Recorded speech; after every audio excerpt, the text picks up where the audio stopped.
Sir Mike. Why not trans and no pay? Why family rem kakra? Family rem Proverbs.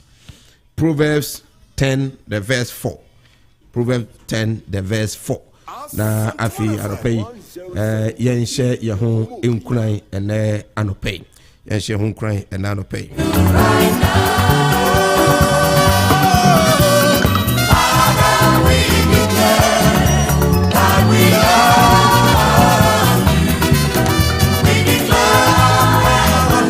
Holiday in the modi pa. Samai. Oh, na kwaba. Yeah, Samai. Nyamiadum na so e. Nyamiadum. Ye de radiase. Modi holiday ni. Oh yeah. Holiday ni so de osiedi. Say ye shase free your friends if da no. And di ya, me de sa ko di ya na go say di ya. You don say di. Na enra e bena da so say di pa. Enra mu di pa. Oh, enra de podcast make di pa, enra de. Hey. Na ga say ye nyama ye nwa no ko phone ko ani da bi. Ye nyina. But surprisingly, this is the holiday. Many be cry. Sawong. Yes. Ade. Na honfo. Oh, me honfa me. Say crofo pie ni ade ade why person we kwaji ani. One ko. Not a single way cry. Who say fie nko ah. Okay. Let's get no bottom tra. Ebi nso ana so ka. Ana so ka. So we can say unis can say a moment. Who's capable? I said in this cow. Minim crofo bi wa obi hu almost every day. Every weekend, sorry. Obi hu more. So muni chana mo no mo da city mo. So okay. Ebi mu kwara timisha da kwara ko twam fa golden tool kakra. So so hwi no mbotom. Oka obi bigu a. Asam ko. Na nim say bi kwara da ko city mo ko try self keke. Samai. Kuma se fu ani ade o. Na enra na mayankofo bi a mo Greater Accra. Omo Kinspiki. Mo ka say Kinspiki Hotel. Kinspiki Hotel. Kinspiki. Kinspiki.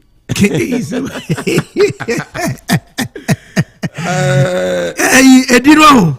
Say wo bonu wan hotel. Say Kinspiki Hotel. Kinspiki. Yes sir. Kinspiki Hotel. Kinspiki Hotel. Okay. Say my guys if you had your show. Say yeah tetifo ni bia. What say on kwan dey timi to friend say Galen Sokins. 1.5. 150 Ghana. Yeah, 150 cedis. Oh, say Sokins here hu ya bia. We nanya Galen. Friend say teacup kitwa bi no. Nya ma Galen. Nya wo sugar.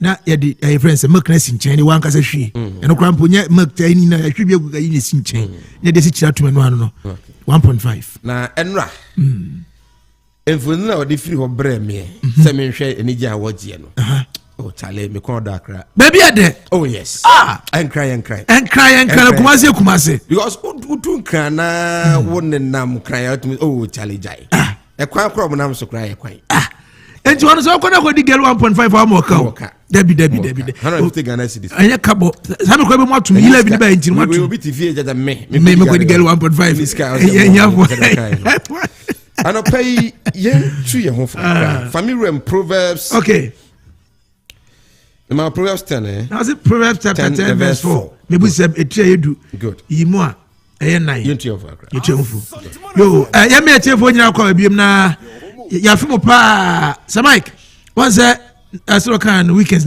emuwa a very long week emuwa ana DJ so mo bo so mo ya de mo bo nwum na free adwada ne ba ya ana ne abetena se ye to so ntie mo nyina kwaba ya fimo pa yetivie nyina na kasi yetifu eno ya saba ya shase Proverbs chapter 10 mebu se meche edu yimu a 9 nyame asem ni o se wo hia be hia de odwentwa ne na ase na nsie fo nsa ma wonya wo ho amen ba yo sisu bi amen mebusam etia eyedu yimu a 9 nyame asem nie wo se ohia be hia de otwentwa ne na ase na nsiefu nsa ma wonya wo abusia makachi ose bosumi ye bedi nkomo ye hye ho nkran but na otwi ko me pese me ne odi nkomo on diligent and hard work insie ene adwumaten tresi ohia be hia do otwentwa ne na ase nyesa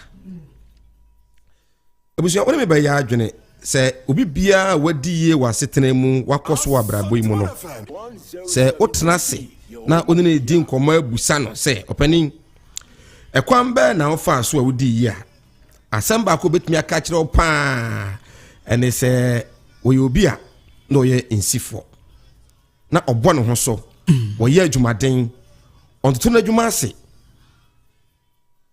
ɛno ɛne asɛm a obi a wadi yɛ biara betumi aka kyerɛ wo ɔnyɛ kwadwofoɔ on complaining so much baby obehu sɛ mfomso wɔ no anaasɛ baby obehu sɛ touchma no na ordinary ahwɛ hɔ. So every successful person biara no is a problem solver or solve problem. Nti ohu sɛ mantam hɔ amanfoɔ nante fa kwantenten so na akɔsensuo anaasɛ akɔtɔnsuo na wahyɛ sɛ ɔbɛtɔnsuo wɔ hɔ.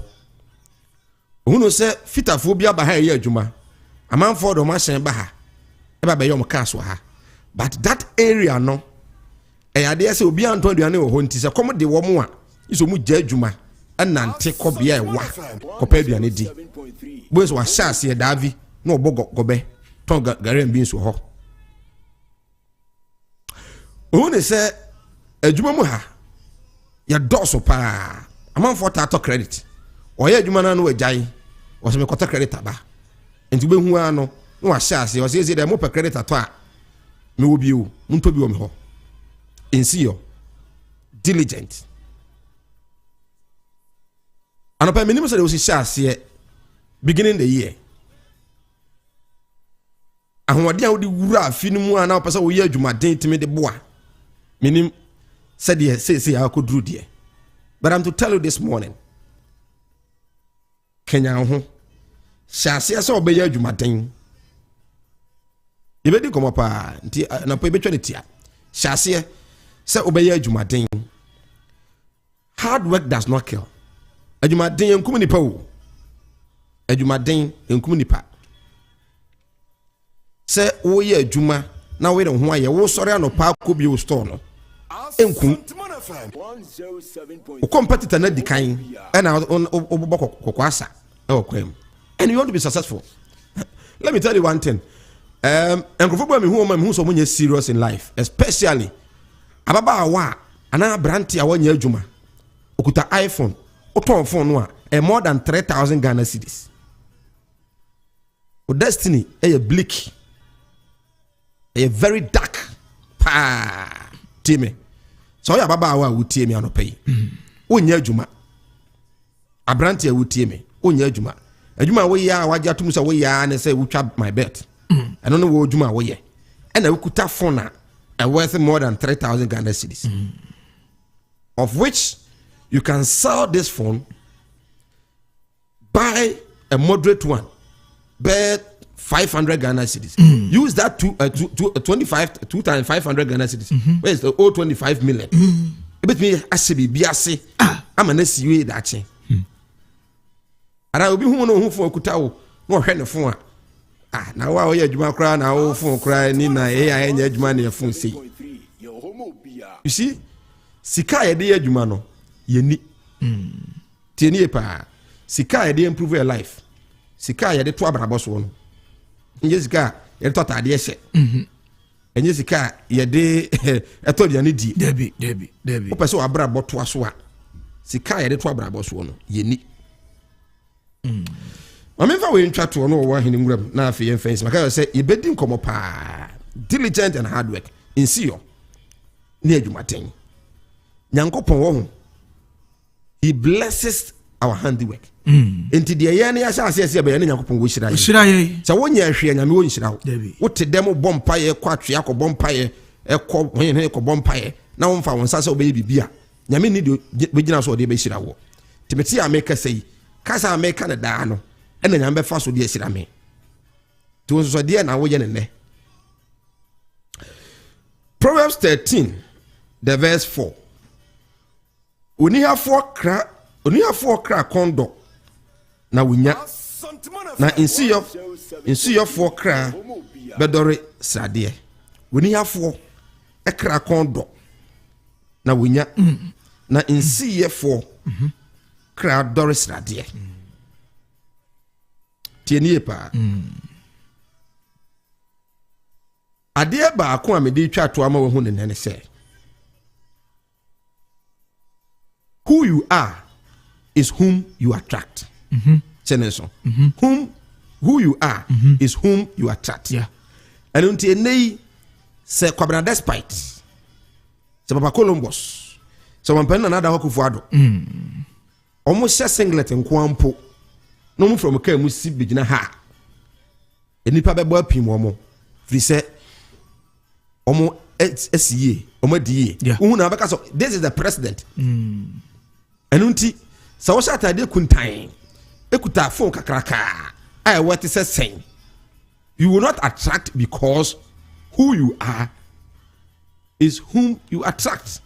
And they say, Oman penny begina ha. And now braba wa boma na be man penintino. No matter for the kutano.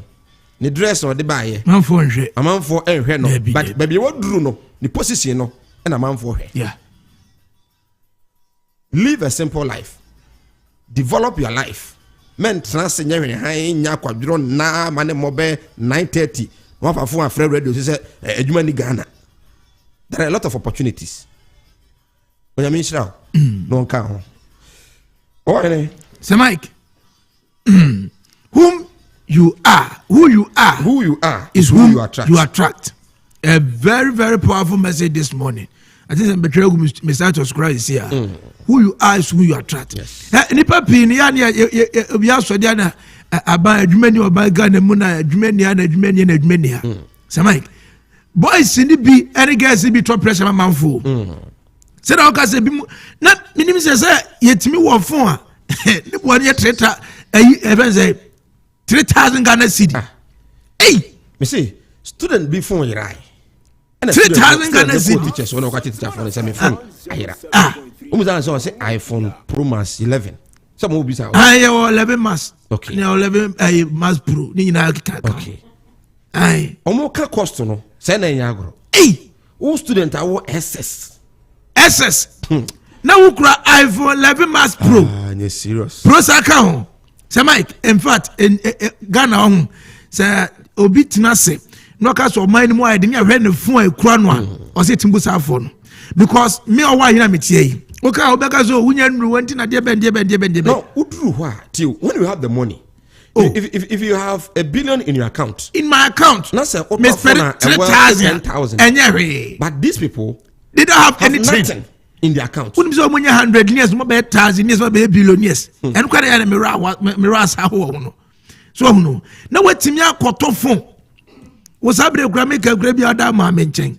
What Timia to 3,000 Koto phone. Some phone will go to funny crowd. Then idea. In fact, the reason I must have my bufu crowd about crowd when they say picture and yes. Come on, pictures. If I wouldn't be she said, okay, now. And in that Bible says, and see if one side, Musi. Send over my dear Etienne and someone as my FM. Say, my economics will catch you here. That's what me I say, maybe a guama brabo, the Besuye. A bit more timid on the because life begins at 40. And I don't know, or 29, who said life in the beginning at 40 to a term of 40 years, Nedra and Sana.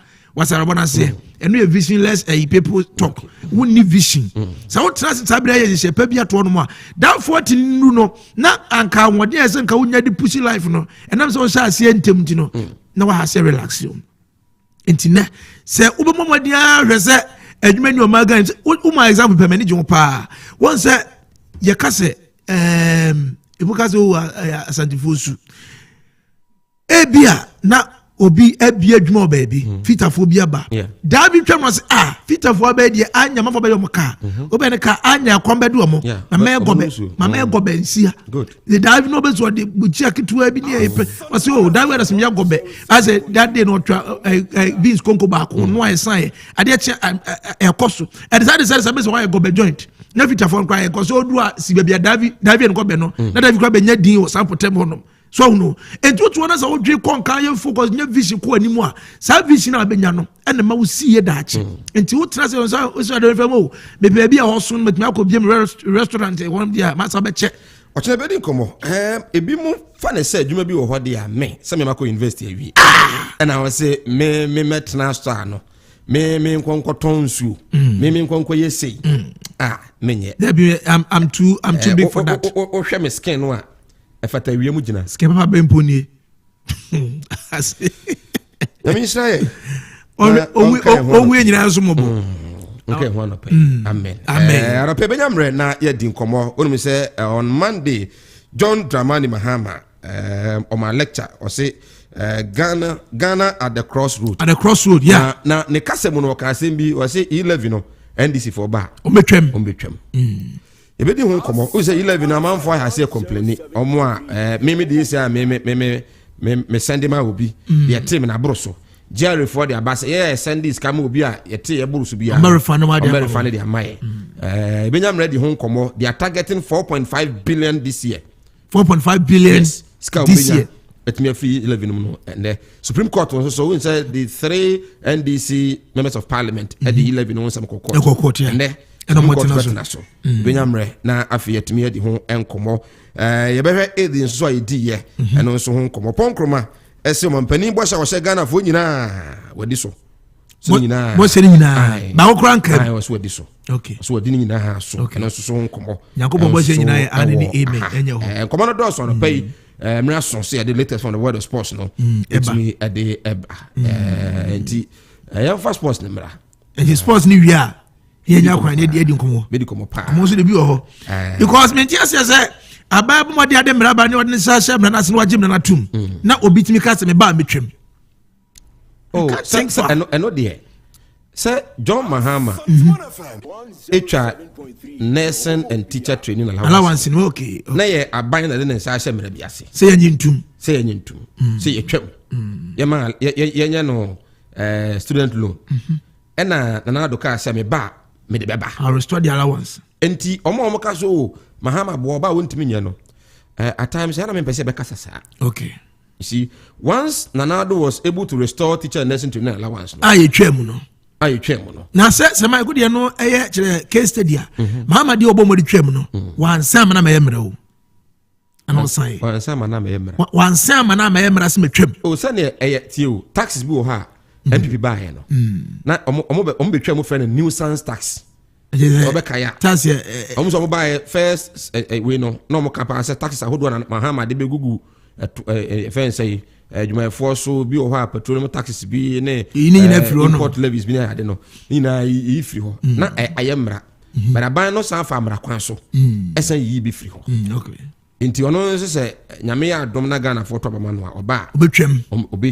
okay obi 11 afri ho na Kofi Bente o se Mahama kan sa ano wonya over 100,000 voters kwa awon toba na mano okas betwem ko 11 no kan na no keke wo de kan okay bi mo se Mahama wo timi nya bi se waka bi pen ama eni oba ye no wentimi anye ebenyamre na ye di ho enkomo ne enkomo no dos on the accident is here Greater Accra nipa be 9 in the week I think on Sunday or so na hadwen pa no so ho enkomo e wo fi benyamre na yetimi adi but afi ye mom is for me for nabaso omo di papa asumdwe so atumi aba yes asumdwe ba TV mam e de tuja I don't say nei akatua no mampane single span no san kwatena sibio disparities no doso single span salary we no policy no disparities no doso obi wa adwumam ono no ye CEO oje ebia billion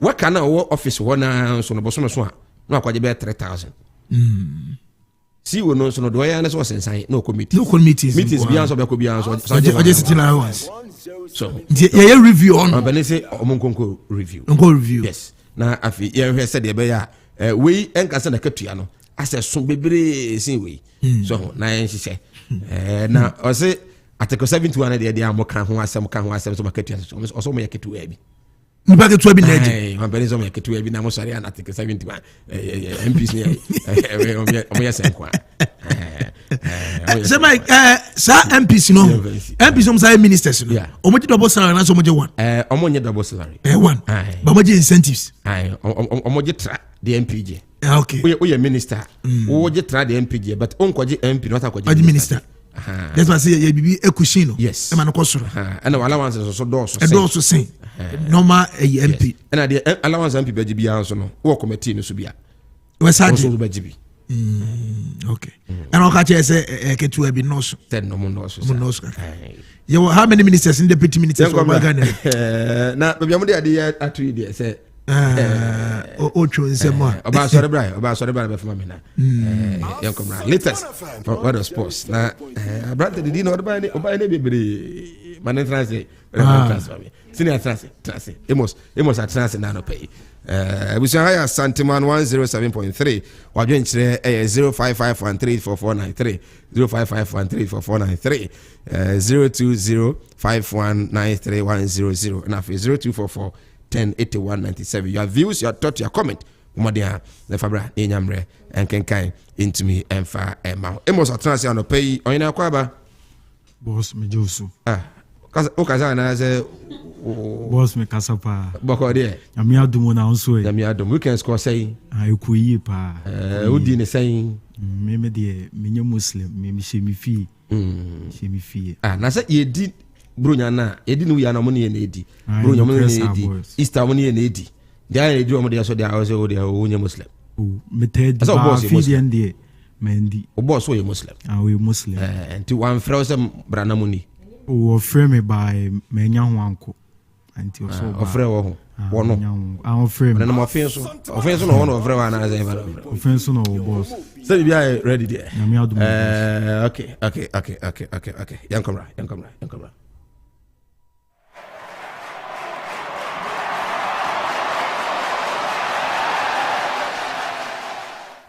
essa bola vai rolar, mundo é tapete verde quando a bola chega lá, coração fica na rede, olá, olá. La la la la la la la la la la la la la la la la. La la la la la la la la la la la la la la.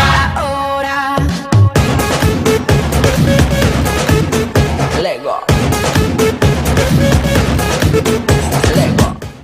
All right, yes, I'm here for Aquaba Embla Asanteman 107.3 FM. Brenna South BM say, a good year mun seme and sakano. Ya de beble tie for Jumedian, so ya bashas here. If local stories never born tell. Now say Mike de Asanteman Dawuro no. Ato so me tie for Jumedian sunti. Ya shas here fi local story near den sam no. Able tie for Jumedian so me shansam na say fi. Me patron odo wani tell Nigeria.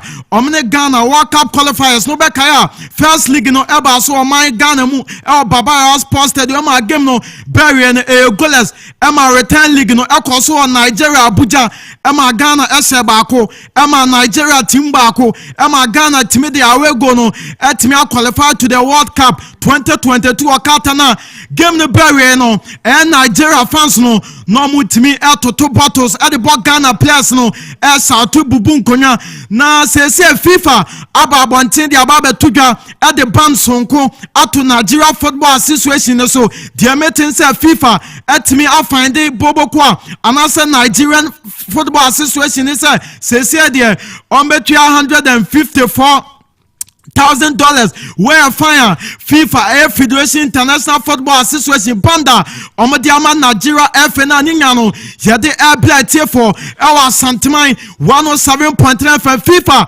Saudi Ababe tuga se Nigeria omugema omobobotia bobo kwa France Sierra Leone our World Cup 2022 qualifiers no first league gamer ebeba so Nigeria omo stadium no ombabo no behind closed doors support bianwa obetima ba stadium etima ba be hwe game ni bi where find Nigeria anasa Federation International Football Association omo dia ma bobo kwa ya fa Nigeria ninya no ya de airplay for muti Asanteman 107.3 from Abrantia ya fa Antoine Semenyo Ghana ni this year osakan adema Bristol City me patro London abratimam na Abrantia no ababontin e de ababe tuga se onya ne call up e de ba Blasters national team no abra Ghana yebo etia boboko ya fa Nigeria 2022 World Cup qualifiers nim na nani adie pan nkoti ablantie no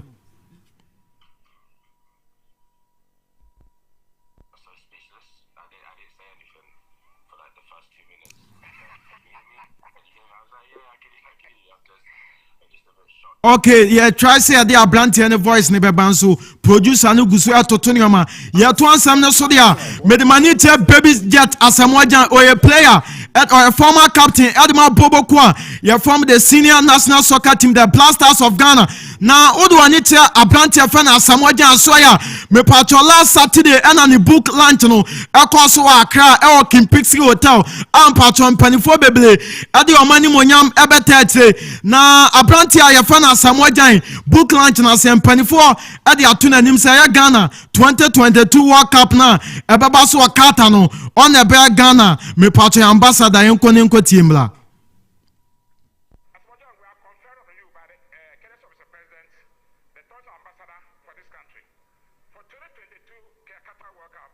Okay, ye free Samoa ho sensem ne dia near the ani me patro Oduani tell the month of March panifua timi abo for coaches omoya the best managers I try say best coach in the month of March no ye de ba mo first coach no abrantia ye fa no Kasim Mengo manager Adma Betem United me patro the month of March about 4 matches orini mu mienu obodro mienu olusu mienu onya 8 points. Coach your friend Samuel Bodu manager and also coach Adama Bobokwa your former house of folk on also about 4 matches or renew mienu or draw bako and olusu bako Omar Abdo manager Adama Mediama Bobokono also timi about 4 matches or renew mienu or about draw bako olusu bako and I'm a part of Penyam your friend Abdul Karim Zito and so manager Adama Bobokwa your former James FC on also about 4 matches or renew mienu or draw back on Olusu mienu and team 24 way in I am 24 yeah try say best coach in the month of March Ghana Premier League no yade ba mo ani nya no yade play for Jumadi so aprantia ya fan Frank Mbella player Adama Bobokwa Bobokwa ya friend Asante Kotoko waba bonten say yanka mo biante say gokino on the ohwan mu so betimate but also no ni focus ne say Bobokwa ya from Asante Kotoko ebetimate Ghana Premier League no when sama me patro abrantia ya fan Frank Mbella ade tu dwane nya no me de abia mo Asanteman 107.3 FM former Ghana ya assistant coach ya fan Ibrahim Tanko Aba bontin edi ababe tubia say yanka mo biante say mo amode abrantia ya fan afene jan compare legendary Asamoah Gyan no munja sa comparison no on the GD pass adia abrantia fan baby jet Asamoah Gyan ayama Bobokwa ya fan Blasters of Ghana no on the GD pass enya afene jan no ne size so crown abrantia ya fan Asamoah Gyan when sama opanya fan Ibrahim Tanko edi tu dwane nya no ye de ebe mo dwumede so ye twan ho na me patro and the Champions League go ya de won sensem ni nyina abletifo dwumede nso.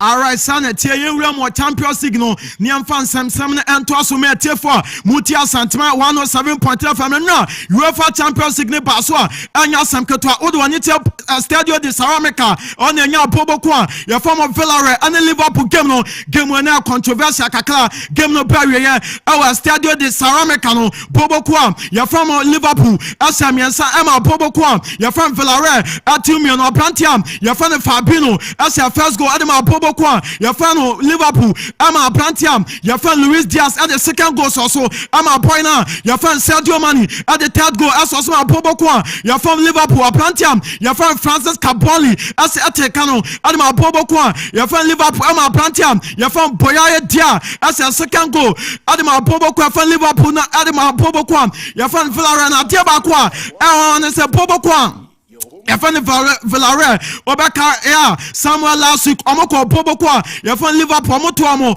our Anford, Ama Pobokwa, Yafan Liverpool, SMU, Pobokwa, Fan Villarreal, Antimante, Antiana, and I return League Pass now. First half, no, now Pobokwa, Yafan Villarreal, Atimian Semyon, second half, Omotao, Ama Liverpool, Abatekano, Asomian Sam, and the same, Odoanita Agrivedna, Pobokwa, Fan Liverpool, SMU, Ama Villarreal, Atimianu, and the no Akasadia, Bobokwa, your former Liverpoolians for no, or Matima qualify at the Champions League finals and there, or more chance of Bobokwa, your from Manchester City, and there Bobokwa.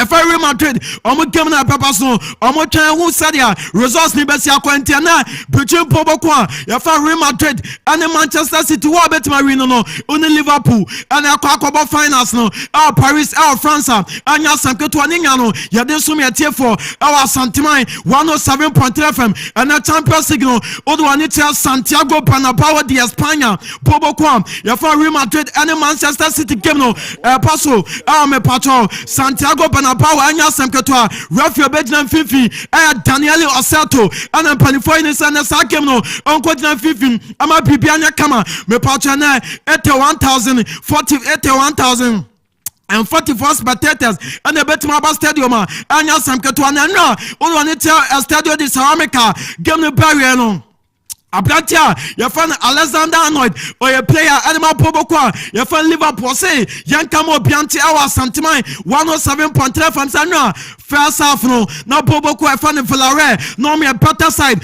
on the Gide Passam, Omoko dressing room, no, manager and friend Jordan Club, and Omokasai, Sami Patokana Mantana, Ama Nkofwe, Alpha Sukanda, no Matinta, and let me motivate you, Amo, with me, I come back, no, at my Erika, at my Pobokwa. Yafano Villarreal, Efla Diana, Yafan Champions League man, Ningano, Yade Ablamo, El Jumadian so, Nana, Odoanita, Estadio de Ceramica, me patro, game the barrier.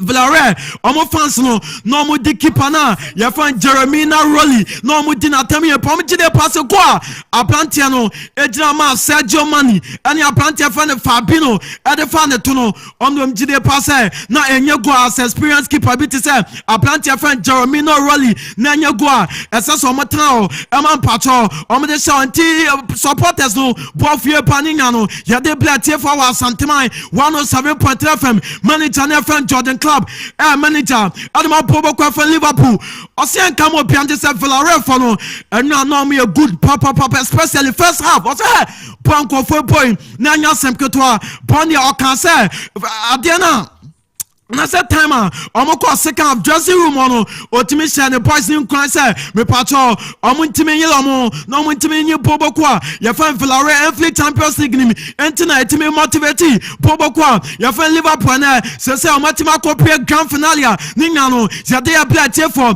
Jumadi Nsonti Aprantia anaso panyam ya fan Jordan Club say odo ani Champions League ni ma otimi ya records bia anya semketwa we kan wa wako finals for the fourth time Anya Semketwa, Emma Ramsey 2013 or the Dortmund Aqua Finals. Don't forget 2018 or the Liverpool Aqua Finals. Emma Real Madrid, Etramu 3-1, Eyamu Film 2019 or the Liverpool Aqua Final. Emma Mitimisha Tottenham, Etimide Champions League 2022. Wasanso Etimide Pobokwa, Yafe Man City, and so Etimide Santo the Pobokwa, Yafe Liverpool, Etima Aqua Finals. Anya Semketwa Ningano.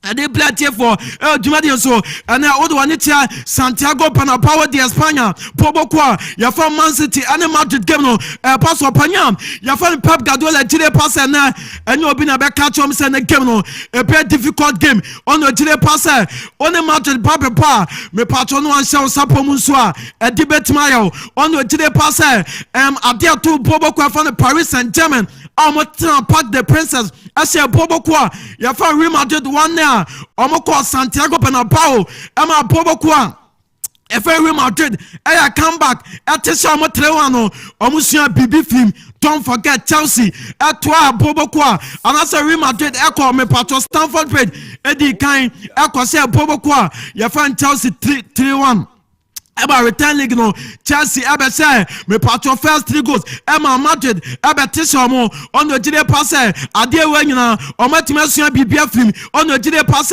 ene game no a very difficult game but me prepare me concentrated train game na pass when some kakam opanya fan Pep Guardiola ade two dani nyano ya dey play tie for our Asanteman 107.3 from Kevin De Bruyne jide pass Real Madrid for no omo experience but omo Man City for no and omo GDS and bibia bekoye ade amamo me patro Santiago Bernabeu Atlanta for no Cancelo any boy na ya fan Kawaka and so and the meetings and na do mutimi training and the gamer pass so patro Ebaso Santiago Bernabeu no me patro o metima si akan anya asem keto me the possible lineup no e dey atodwa me tie for dwumade so na say Mike ato aso ama me dwumade so o do wani tie boboko ya fra Man City at diamete say possible lineup no aba 4-3-3 diamete say keeper na ya fra na Edison Mora abada ponimati no obanya Brantiam ya fra Zinchenko obanya Poinam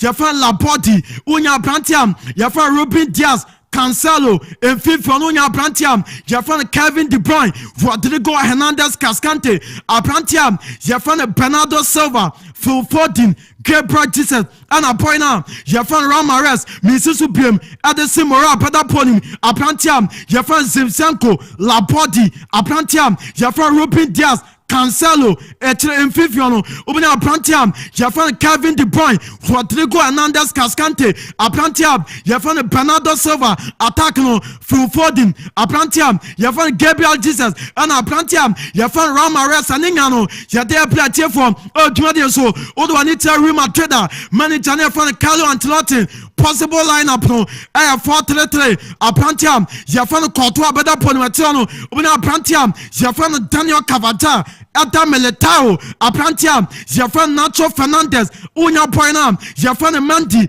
Mfifiano Ubenya Luka Modric Casemiro Brantiam Jafan Toni Kroos attack no Ubenya Poinam Jafan Valverde Karim Mustafa Benzema and Brantiam Jafan Vinicius Junior enti Ubenya Courtois Daniel Cavada Adam Militao me patro Brantiam Jafan Nacho Fernandez Mendy Luka Modric Casemiro Brantiam Jafan Toni Kroos Valverde Karim Benzema and Brantiam Jafan Vinicius Junior omane possible lineup na and omese game na say adama pobo kwa fan Man City and Real Madrid ya de blamo dwumade so me patro Brantiam fan Mohamed Salah gidi pass ono and or trying say pobo kwa fan Real Madrid ebe se Man City o say ono gidi pass ade na e course 2018 ama pobo kwa fan Real Madrid etimi say Liverpool 3-1 etimi je Champions League no o dadwene one on tia sentie o person take revenge Real Madrid team no so when some Brantiam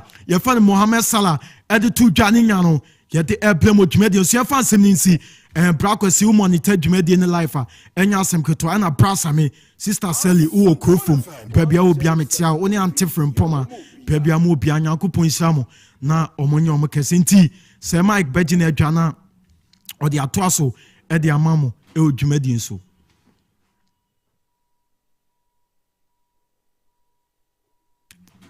Musical instrumental, ne wofo, ne da fompa, utoni nyina, KFM Limited. Sir Mike, the only say in a Ashanti morning show. Sir Mike, our home will be was why day. Unse Olanchi the book last Saturday. Okay. I'm penny for baby. Okay. Na Jumadi na say, and I'm penny for the afternoon. Him say, 2022 World Cup a beba so kata. Obe Ghana ambassador. 2022 World Cup. Asamoah be ambassador de Ghana. Yeah, World Cup 2020. Nti okoye den. E de ne dwumadi pa ne sen. O ka kire Ghana for say ana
Temu see, Omoba, Sasa, Mombesoria Quetia, Ecovia Siano, Mamma no ankasa VVIP, or no the Timmy foul, or Mamma the cocaine foul, make na make by you easily going.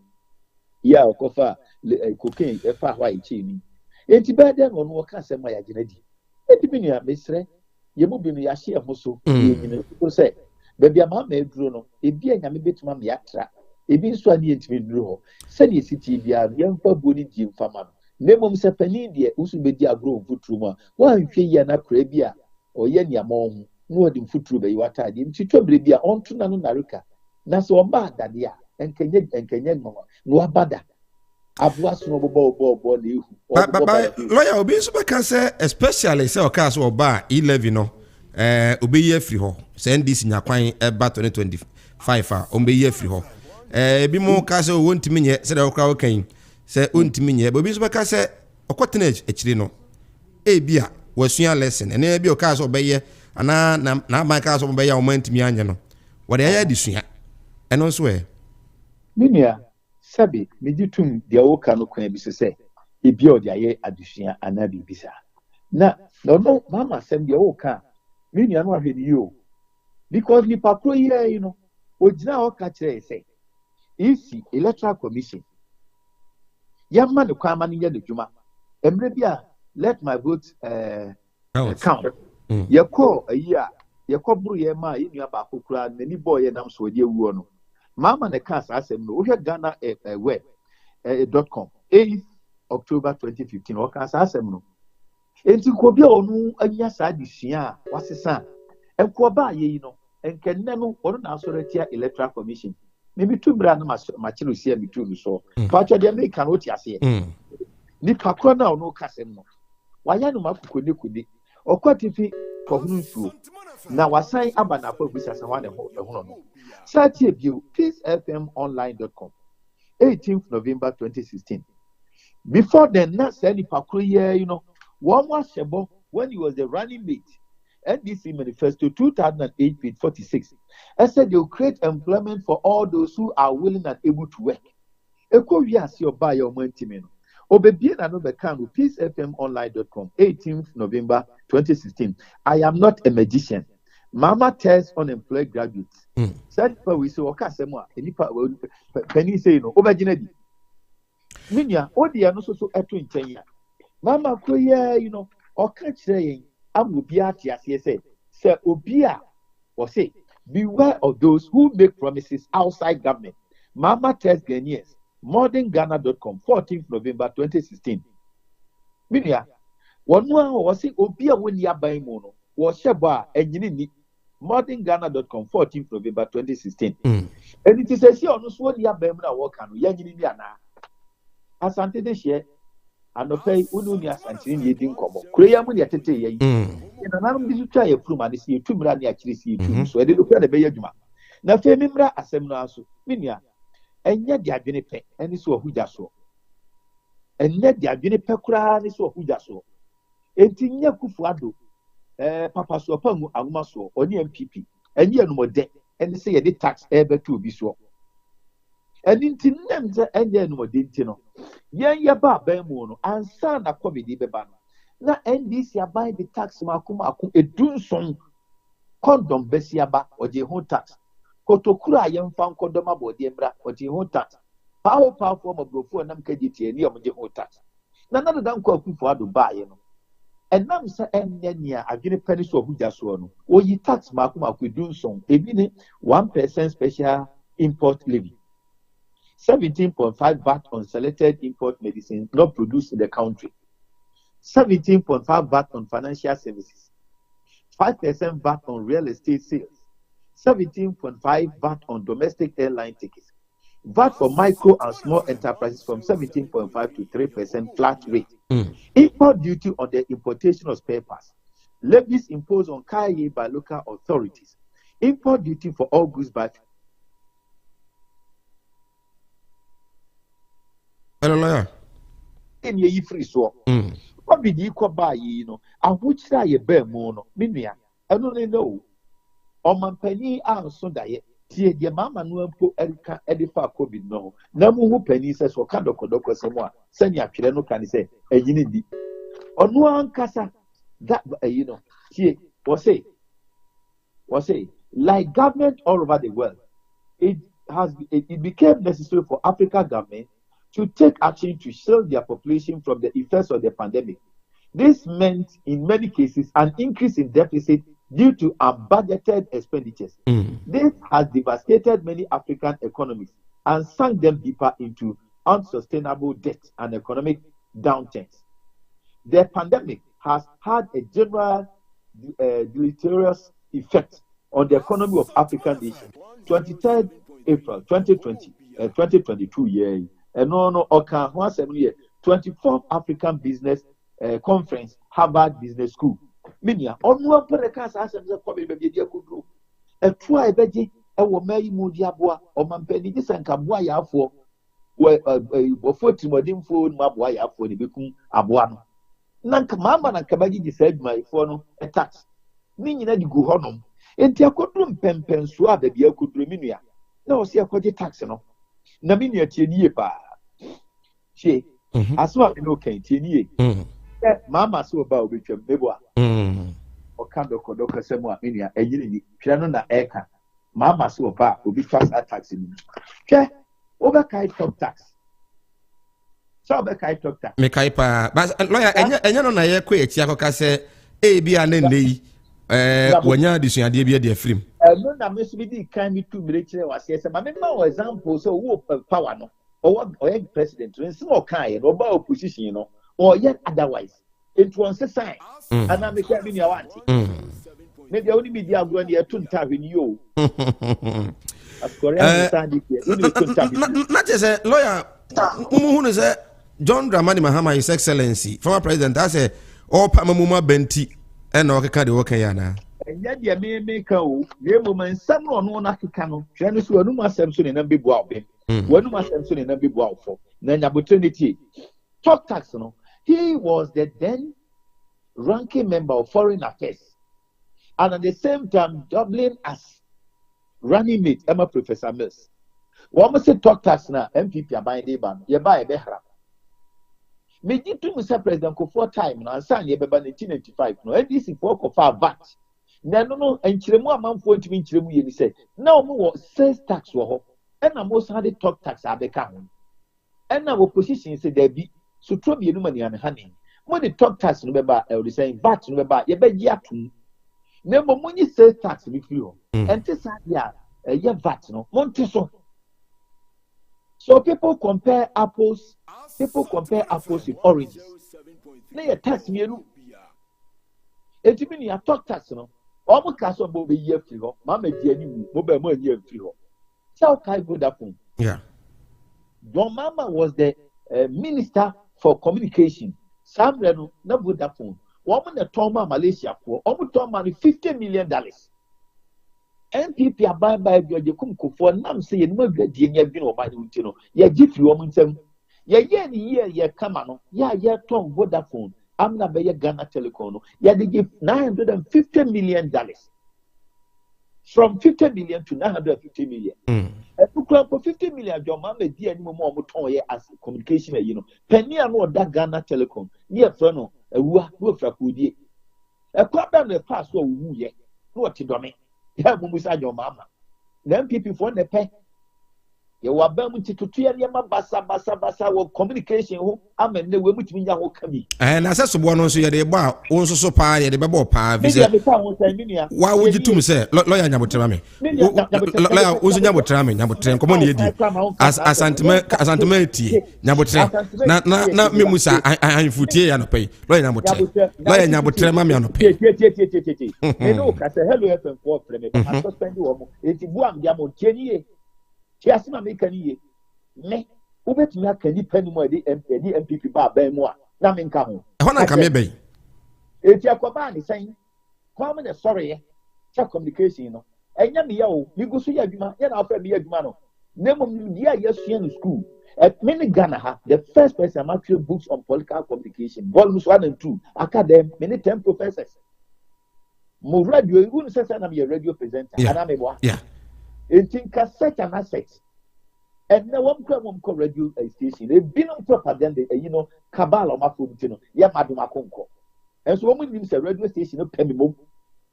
Then I come maybe my baby son say, yeah, say a crowd radio mono. In himself, like Adamako Befi, and a permanent say. And now him be sending me message, say, what you want near vivid explanations to issues.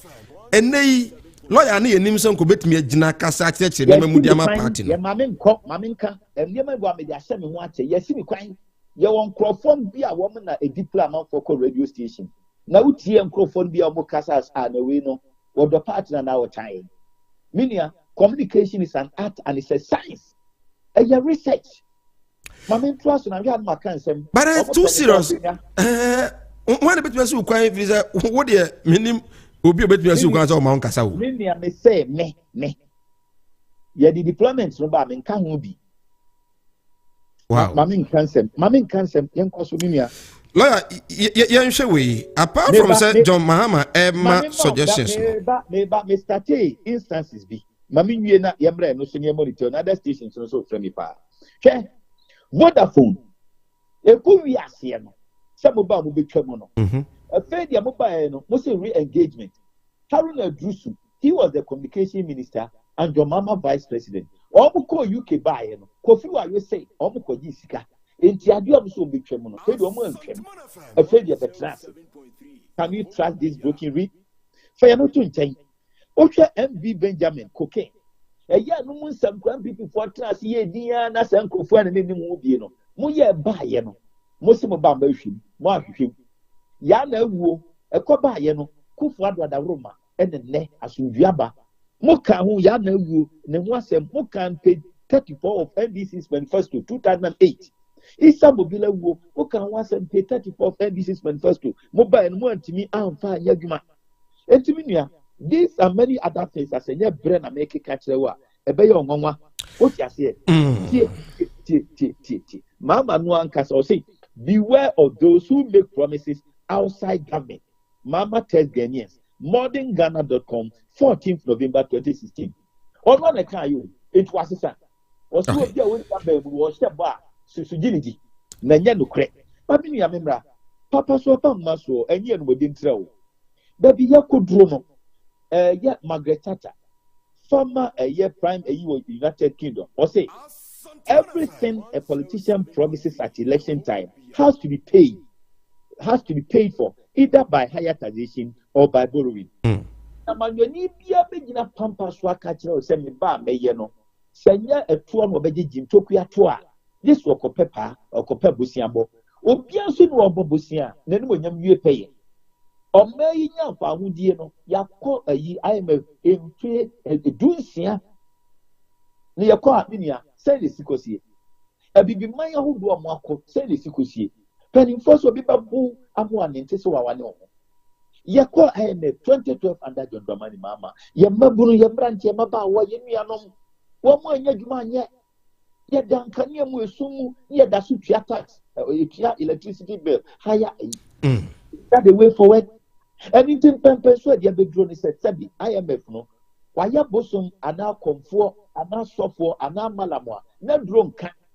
Yes, I are for wooden answer. And then be able to think about my way. I quite economy. And so now, it's okay. I did a better ye.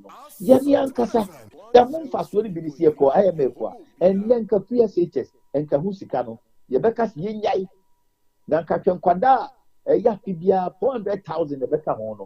Show one compare when you say before more. Show one can do no before more. Show one can chrono before more. Minia, Sakufa the MPP and Jeffy Crampo.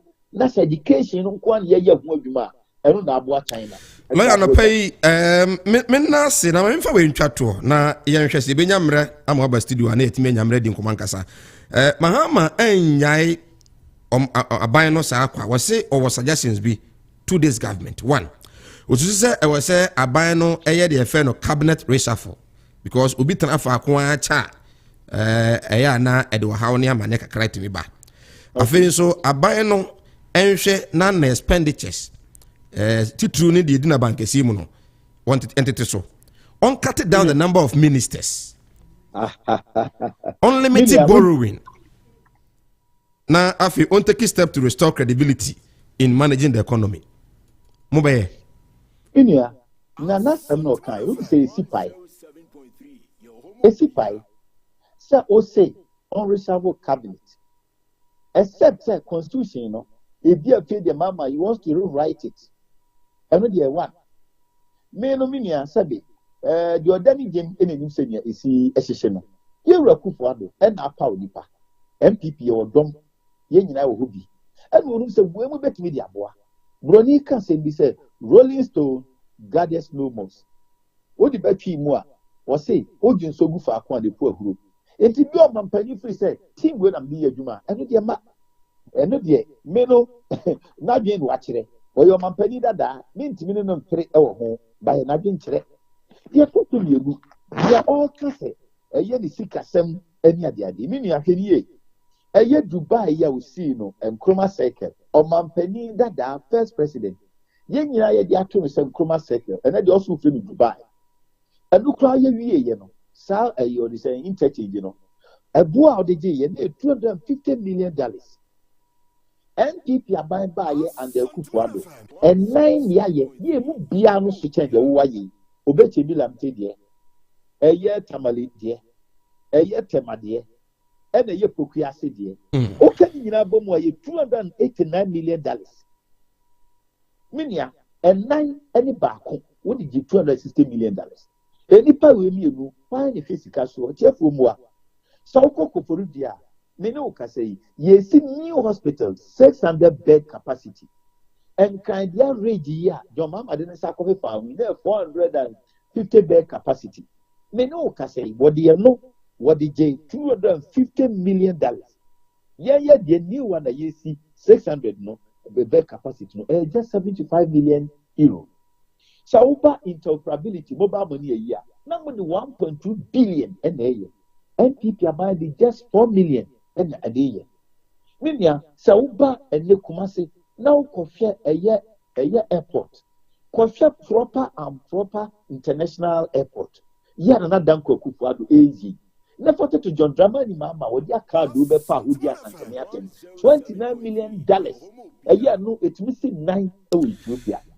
Lawyer, pay. Lawyer, yeah, Nasi, it was all cream. A producer no bidding come actually. Nah, young debate. Wadaruma. You are famous in the nursing crime. Which rounds, lawyer? Which rounds, pa? Young family correct, young family slow, young for my whole drop. And only here, MPP in train, NDC train. We are the Benya, na baby, I could be my say baby, son. Name Bomono, and Yama, woo ye, and ne, any dating chilimentino, Fado Craye, and then that after John Dramani, Mamma. I won't like a crab bench, Yana, the Fisa Ghana for the feet. Tear or can say be an AM slipper, or can say be Emma Joyfim, a record. Was it Ghanaians? Oh, but your mammy quoted that, you know. Was it Ghanaians are wise enough not to be taken for granted the second time. MyJoyOnline.com, 18th August 2020. On a small car, I don't know. Now the Ghana from said the all can.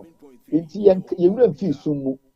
You wouldn't feel unemployment. I didn't buy a note. Say you are not a magician. You couldn't. Okay. Lawyer, Minister Pano pay. Good. I was your lawyer at Marco Befi. Ena ekodi enkomo ene anope enkane na okasa edema NPP amanyuku no those days na the communication of the NPP was very vital, strong pa omo edi nkomo a otimi se NPP for church ensemu pa o radio so ni TV so a otuwa na obo trinko ono ene edi nkomo na anope yi o se ade ba ko ha ne pa ne se nei yeyi na frim na mo frank tete radio so hu di omoka mano woro so saa fat bia ni ho omom ne ye pesika di tu omoka mom sika die na omo no omo de party no bra ne ba ye no ye yomu atonchen wa san chichirim de John Dramani Mahama timiye a Ghana for Edia Emma Yanindi. Lawyer dear no. Lawyer Kasa. Wakasa when did you when you met Chedi resident who see a canism who's in fact the mic and then I was saying you could and Crana Dross.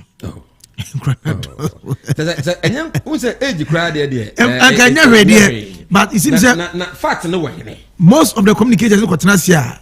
So more quad grounds I can't someone a bit toss me a pan, you know, we're now quiet and she was so and I said I quite attempted the dear Bassa. Mahama can't someone. Diana won't also that is it. That is it. Not quite him.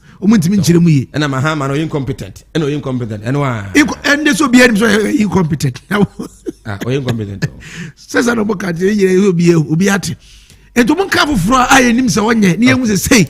Now, what about could work every friend say 2016. And I'm sure I said tag him hammer and incompetent. Oh, my car. Umunyam for new ABR, my megas adjective beyond some Maya. What they qualify and no is that baby. Well, but you free way yaw. See, na ya try no man a bene. There you are to you are to chain. Eh, yaw. Eh, Ebia omo mutie me no bi mu nim lawyer aduma ko ba fidie ba ye de ye nim no frifiri that dem unse me say madwuma so solid fm okay and me de call ash fm ma alasa mo akonya me mfa na currency yi ti adwuma rafa yes na lawyer aduma ko ba fidie ai nei ebetim unse o kan say e ma me mpushi no mane en cancer anyesa be azema no pobeka no onya one on one so do kana I hope say one day na zimbetimi atwena bana ahwe azema obeka no biza na open nipa be du a omo kasa ma party no e ogana ha ontime nyini ntinche just what akodo no America and they ogada for no mo communication na man ohunu so sa Augustine Adamfo no lawyer Boabia Samoa ohunu so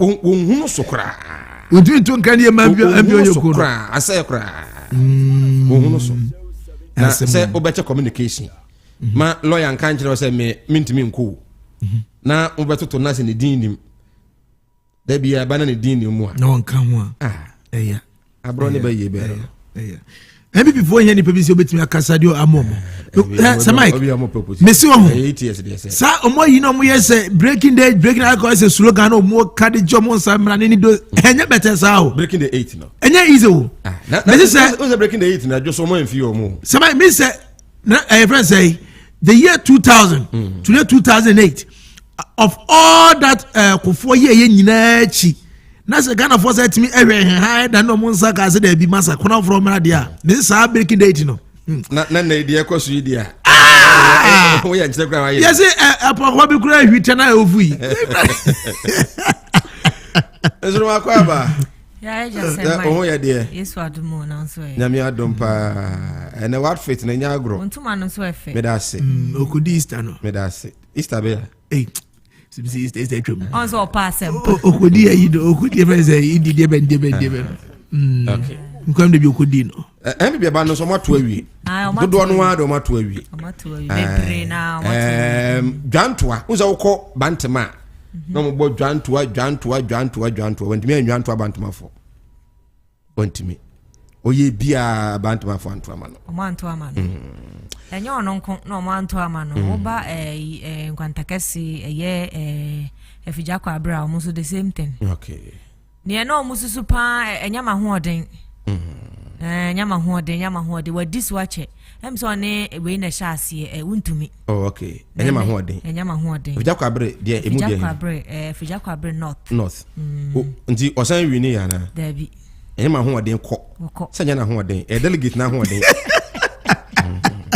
delegate no ma ho de na bana to atena wa chana delegate na ho de is one fa bua ma delegate no a obekọ ono kra maybe ne ho asem kra ba se na school feed ni em se na ne yere na no ba ku na ba ku se ntokwa bi ko ba ho ma okobobo amanfo sum ko hwie aduane no kra to gu to no delegate na jo ma ho de no okay na ho de na nya ne omo to ni pegu good ebi mo so no mo ba bant match am fi ono ana na wo ho wasan retain ye na duru ha na waka cho say 10-0 say aye 10 years say say who say constituencies no na kwaye MP ena ebia nipa wofro so okobos me fra won say ya MP no ena ne efe DC so the MP e won nkrofo DC so nkrofo omo so kwaye 10 nil mo bu DC ne from that means MP ne nkrofo ne edi nkuni sana na kwaya ukọ asoase nso a okay usa asoase na kwaye manaf mbeka manaf ono na ene alidu ebe ekotense ai bebre every year I jim every manaf nso abo mo from wabo mo from mama ne wasatna so bi wasatna so bi waji city no yese okwa asoase a omo mawi ne ye manaf nkrofo ejoso de ne de kwaye on oppose say ejoso de ne de we say no mo sam no court nti no others na contest on the kwaye no nti MP no ankrofo no a mo sa fa sia ofori krom aye 60-40 60-40 but the good news is that omo aye interview omo ye show you so me fa ne say morning show na e time no mo din komo so omo be ka omo asem kire delegate no mo ye 6 okay 4 away elections wow Samike your friend say mami and okay omo de omo nyanto omo de no ho there here lady be about say so pe women's organizer there o wini no wini oh wow yes na no for be wini o wini no of krom o kan friend no eno Evelyn madam oh yeah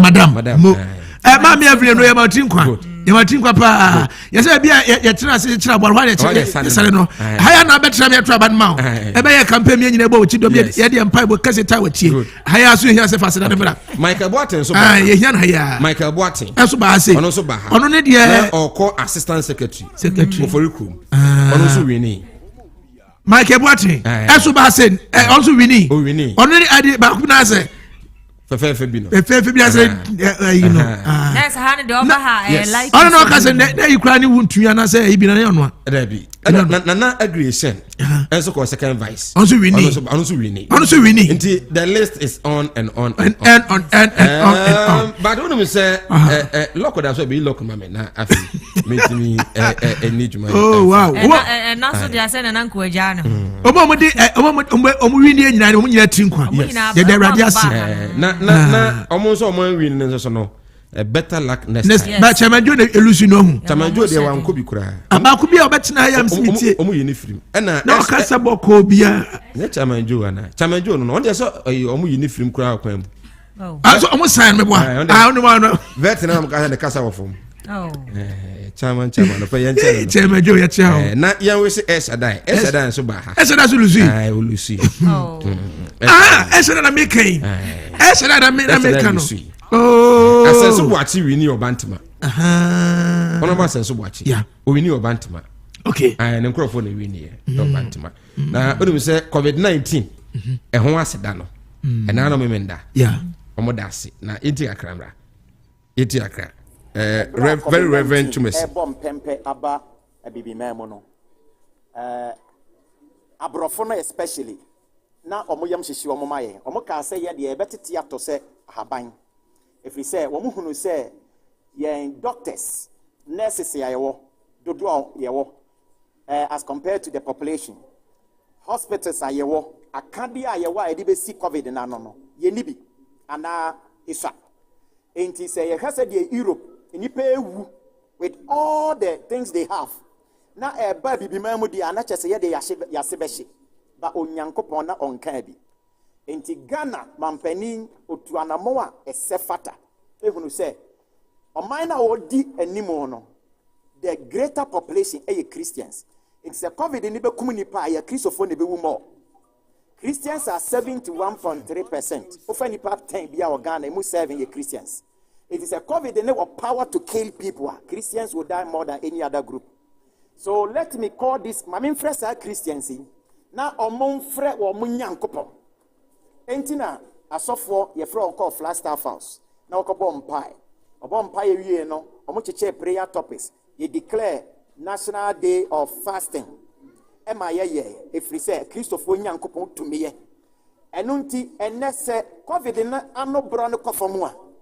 na you see a case nyankopon na oje yen enya duro enya doctors enya nurses yen nyina yenim yen ma mpani kura kasa na wakase nyankopon adawroma covid na anobro no kofom enti dia na ye twan bio nyame ya ade ma wo a osaseda nyame ya ade ma wo a etwase oda na se na obi beka se covid na ekofom no individuals ada nyame ase nsori obi ada nyame ase wona so dem it's not correct. Yeni nyankopon nante sa ebra ye kosere nyame ho ade ne ye ko no as a nation omani yenka ye humomu enya ade da the fourth republic more than this enti se nyame ya ma ya wie na wose ye kai a wose ye kai as a nation baby e chechira aboa no ehwa a eni jai no yen hwe wo kasa no wo se enkan right enti we a very reverend Chumasi Synagogue Council of Churches and Pastors Association of Ghana. And I know Memenda. I said, I guess, yeah, omo ede my trading pon.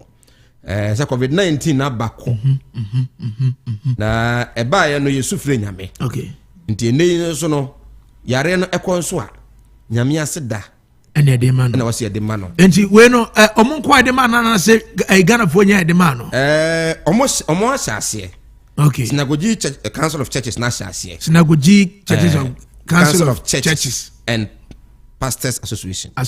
Omo no ashase. Okay. The very reverend Chumasi ne di animo. And omo ashase. Synagogue. Ma so fo aye so omo ba ho te say o na nya agro. Okay. Amanfo omo ba ye asore ma omo ba Ghana fo bi mu omo tinya me so ase. Ete ase yie. E ba ye Pastor Ben mo ene ade na eso ani pa. Okay.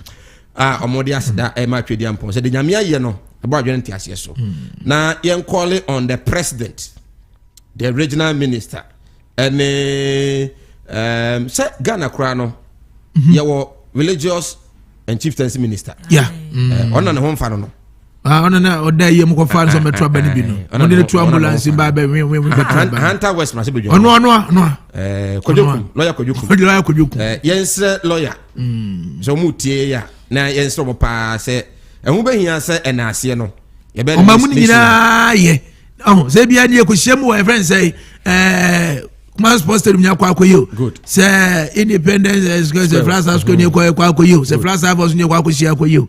Na nke nyina ye ntwensa front form ti say any friend say brother Samemo ne nsoma mu se mu ko to nyum ase. Na mfa mo man in the radio so. Ye na nyame ase pa na ye nka nche nyame se de wa ye ne ni aso. Oh yeah. Say de be ya ye nkasa boni bi nsa mra biodi. Na bibi kura ba biodi ekwa nyame anu a nyame hu se ye o man a yeni so se Ghana for ntimi anye sa se Mike Ghana for na ya ebuni ayefo yentimi anye sa se yentimi ade ma no pasida se Ghana for ntimi organize because bra ade ne ba ye mi kai pa ombo ma de ya announcement se ye kra de tena se ye se obi am fa de fun tro anya fasting 25th March very good 25th so March inti ade na yentimi declare my more very reverend why ade Chumasi why ade pa so for ben mo ene mpanimfo aso fo mpanimfo mo ka ho nyina no no aba so why ade se de omo ye no in fact omo akire nyame so mpa omo atwe adwi so asubi so no say 25th March okay say etimi de yam to fasting ya na say bia sabre yade no yade radiasia even though say some company antu sana mo na once you Pentecostal churches of Debe association your Christian council for Pentecostal charismatic churches omo nyina declare in their various churches say bia this last Sunday of June or July bia last Sunday no ensafri nyina no fenso mfanya aseda so very good enfanda radiasia say nyina ntimi akosia korampo na churches, various churches, no intimate declare. Now can't even find their radius because they never the doors was a mic. In Italy, listen, the person we are Mexico, and Aboriginal US crop will be dead. Spain, Quanaro, Araho. I'm here, no, me, very reverend. And they were powerful, you know, when I mean, at times, only say, who did the baby? I mean, so die you. Who did the baby? Oh, yes. Okay. As of fund doors for Ghana, let's be frank to ourselves. As of fund doors for Ghana, I'm just on phone crowd or chairman Besson. Good, yeah. Oh, yeah. So phone doors chairman Besson. But I won't say, we na buy, you know, as of form penny for Omuko Jubilee House. Omo any man penny cambo mu, and my declare day of fasting. Yam for Mompaye. nti nyame so obiara da ye obiara na nwene hu se covid na ekode aye na nyame ase yes se afidie chi abo anu sunku ejane so anu sunku that is it but esha se fibra bi na kowie bi jampa ye pa that time she opoku nyina Pentecost jampa ye pa of last house na say edru ze ye na nyame ase dia ase ya tiada ye refi yes ye re na afie ye refi mi nyini si ye refi enti mampanyine nkai ebra obegina TV so kan say yemfa ya yefono to wo nkai o kai say ne modern bo abo ama yetimi ya fight covid oh yes enti e was o kai say was ye de ho ase da ne modern body o kai you say e na Ghana focus especially MPP focus o mo say enyo mampani we na e wo ho a e ye mahama na wa nkai ye be wuse ye be wuse nkoko nti o kai say wa ya de o mampani na ya ama covid no. But you refuse say a bompire the who say but some my granny say so bought that Christian council for no o so bo Christian council for yeah nam de so bo why is because say o man pen na mfi ni team na nyansa man ka say bia o declare fasting no at least Christian council make that proposal and to man pen team and man pen two sana mo no so if there need be say and ebeba better late than never that is it and you say there answer the last person or Ghana hanum say beto na answer no and e be che and e bia ombeye and e be che say my can e be che right seriously na menim say muhu de si ye na no memenda no e wa kase no kase say petrol tank na enipa ebu akwa so petrol bi say Mike me say Ghana for insua de ana Ghana for so no si wa piati nyina enyina chi amfa nya suahu no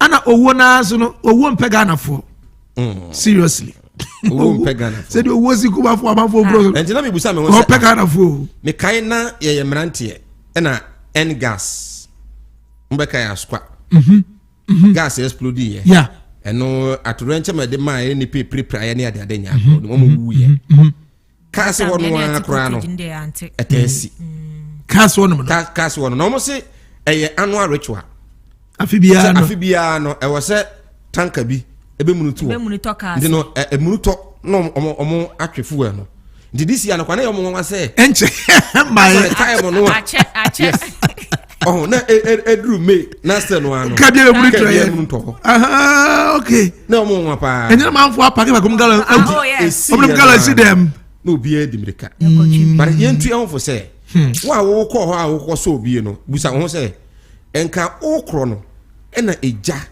bi eto mu a enka wo hene 40 cities amotonton no 50 cities 70 cities no enye no na be se wabrabo diesel no amotonton 40 cities 60 cities eno no ense se wabrabo gallon so bo na get the other kosu demu ni kan de be dey di do ka mama eno nya ho sem no ena bi je obo se omo cars crampon edwane na obi ono nto bicycle crada ati na to gallon e kwa akoso wo de kwachi na mana so de kwa akoya bomu yesu ade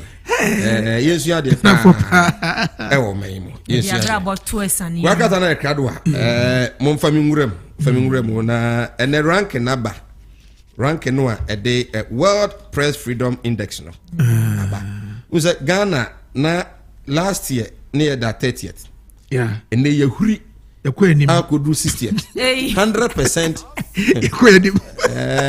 but no pay na mikoli bi kasa asema ka na say na wanu anko you car e be na e bi aban bi atata I felt sorry for the lady me feel sorry for no papa asmo kan no ebra na ye da 30 no ye di nkomo no na opon kromo nyina ka se ya ade na ye bom pa ye kura se be san ya ba from mo the same way am ye research no krofo no na asan ye bi no ka se de ase ye tietia tantwere for fa hodie so very true enti wo no mentra ba bi nka se na wo se mai kwa na tietia fa hodie so sa won kan hwenti no bi antie chia fa hodie so bia na de wo se me ka me tietia fa hodie so men kan nanso enso na no kra se ka enso na no kra wo se me kan se na vo o de we sitie no de wo se me ka me tietia fa hodie so no men kan esuro ni hunti se be bo ka krenti so enti no eya mamo nka se na wo no sanjire ne wo a wo kasa no wo bia tietia fa hodie so the fact of the matter is that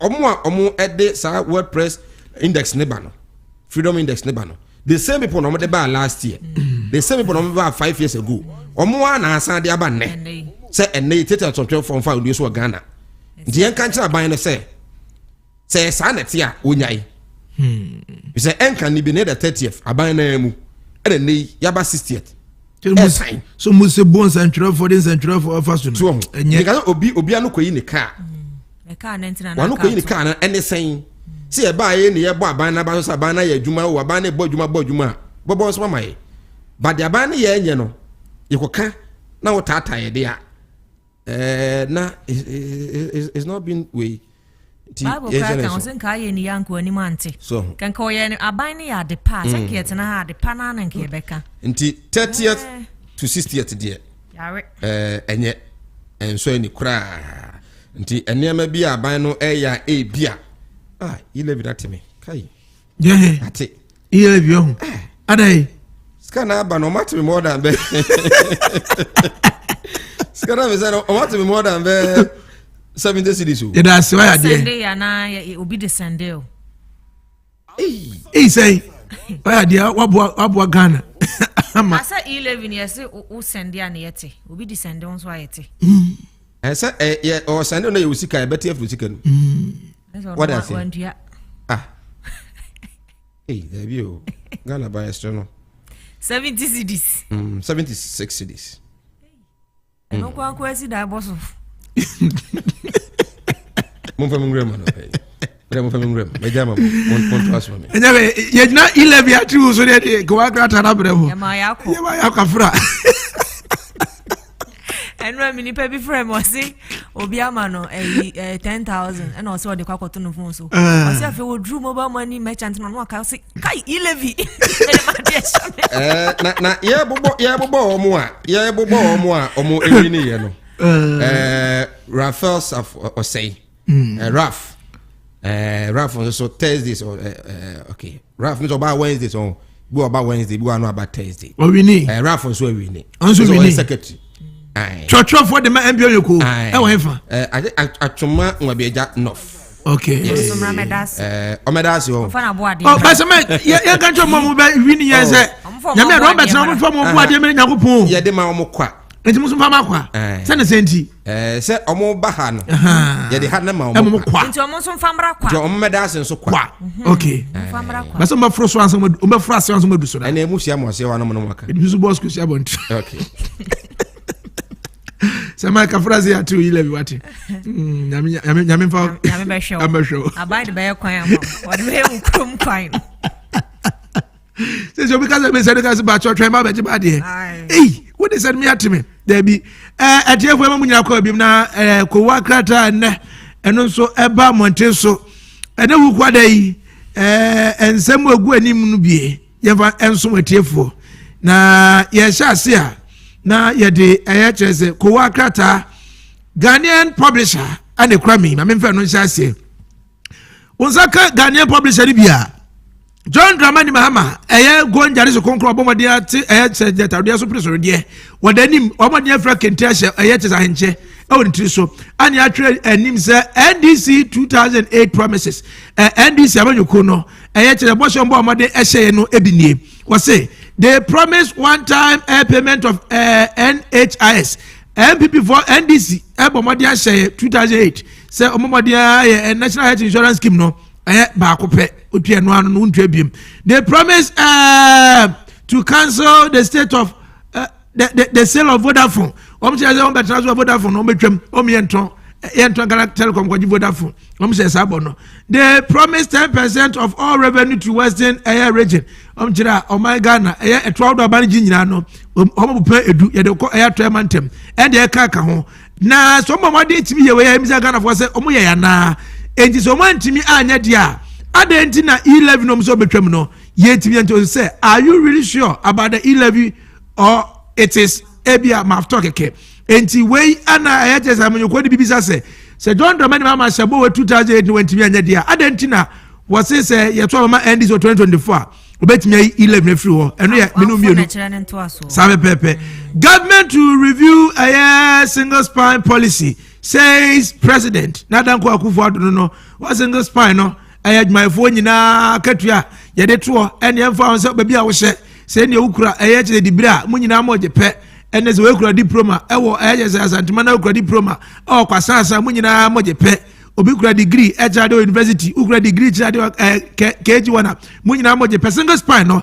na dan kwa akwa so atase o se review biem na unu se se na AC ko ebi mu didi bi eja bia na ase egyina di pe nti o se mpedu betena se na o ma se review biem Babin urges religious groups to continue peaceful coexistence. Alan Sumana Babin penimpo no ana ye kasama for na se titani wo ye chese na se bedwam Speaker of Parliament etremu a wobomadia ehye eye eku ahodo ya se nyamesum ku ahodo wo ma ganam se enkoso a ema asundue enso entumi ena yentemo ebra mbomade ede eye chese nra enwanu ko wobomadia ade akonche kokoro no bomomadia ba wiye ana yewura Alan Sumana Babin etre so besre pa se osum ku ahodo a wo ma ganam nyina no yema eye asundue a ede ntem yenam kamufo yenam Kristofo sa eye ntiase enya asundue de ntem no yankoso a emano enna yentem saka the Ghanaian publisher no a betumi kan what ntiase yipa Daily Guide krata na mede eto so Daily Guide so din sempi na ena bagana mampanyi dada John Dramani Mahama ni mfonyini da krata yi echi nene de o chemforiata wa bone white den na semwa wo kanyina ne se E-Levy se Mike ti wa wo sunsi ate Gana mampanyi dada si entoma no ye to aba ne mana oba obetwam obetimi obetwade obetwa E-Levy nim nani yenyira yenhwe no so oba obetwam ampa so oba obetwam tinu Ghana fo nyina anto aba ne ma no so mutoma ne pa de a oba obetwam anto ama ne de ne ye bekọ so a se se ma kwa betwa ma no ebeto se ya ti no se wanya one vote what why wanya one vote from say why ya ti se des ya shiri pa de was it kai 70 Ghana anya asam kito was 5 fraza ada 75 anya asam kito uto se obi send 75 Ghana an kame hodene na ba ya tene kwa what you go theaters also abani yemi aduma afin kwa we no na what target $40 billion anya easy se ba get you have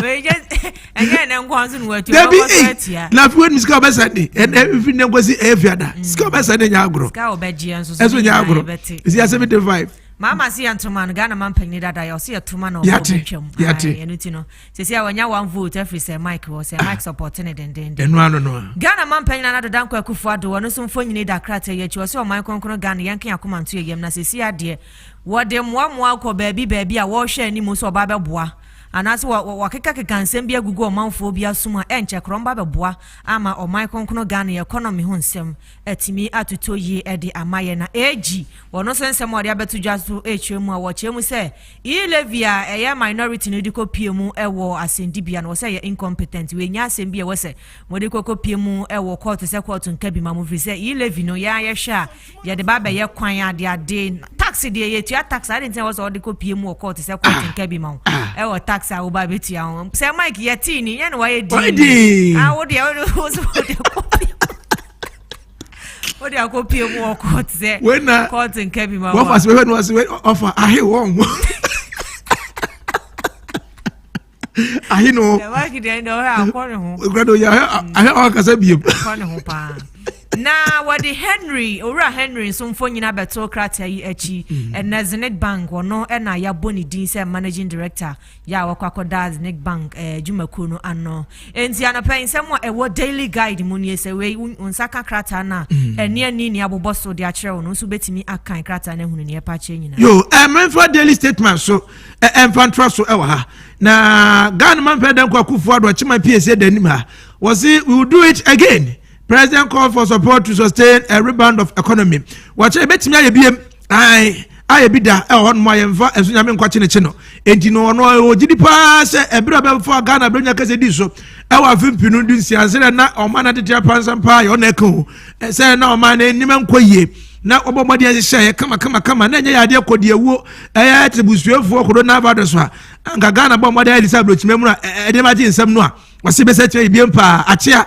Nemuye ese ebo nyina ade Ghana fo nyina mmodi anta na chi na yentimi enkikan ho na economy na ena atijampa samse kontebe no yensa emboa ema ntimi enyina naso biem sanse ba fo nche danfo ti Ghana man pani kira Ghana for nyina mo de anta na chi na economy ne ma ne sanya na so biem eno ehonsem edanim ha afa eye ase onoma omampani abedi eche Dr. Mamadu Bawumia Mr. Digitalization enso da ase kama pa ene mo de a hye Atade fita shene che kama and say let's maintain our religious harmony yamadia enhwese yesum koma hodo entiase de ntem no yebetimi akosoa aginemu odensem onya todwa bra na yenuan musumifo eduma akwaje kokono ebe wie no mo hye hofa no ana Dr. Mamadu Bawumia ede sa ensem nyina so etim atodwa esro no mo say $1.8 million euros rubber plantation project begins at Ase in Sucha.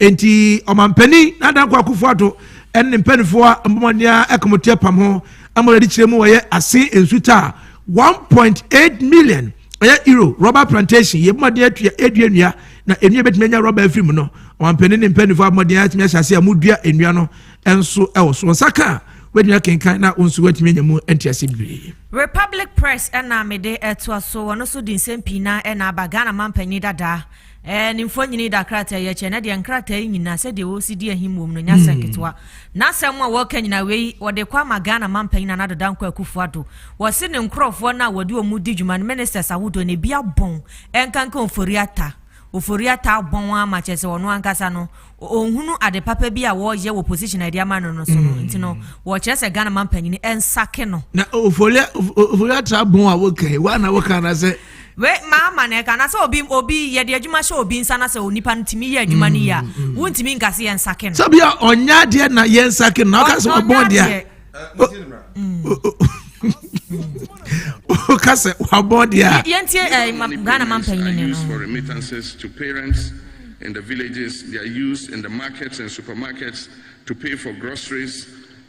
They are used by market women and other traders to replenish their stock, and they are used at filling stations to pay for fuel and services rendered.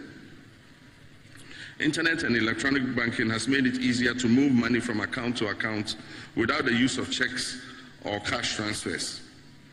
This is a positive development for our economy and represents the fastest means of shrinking the informal economy and bringing us all into the formal one.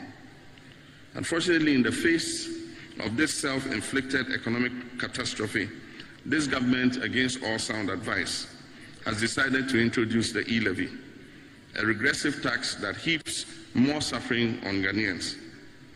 Recently, our president was asked in a BBC interview why he was choosing to tax the incomes of Ghanaians in their electronic wallets that had already been taxed. The president's answer was that it is the newest and fastest growing sector of our economy that is not being taxed.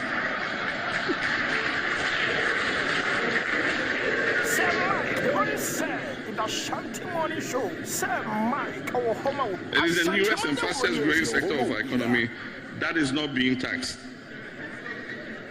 Clearly, either the president did not understand the question,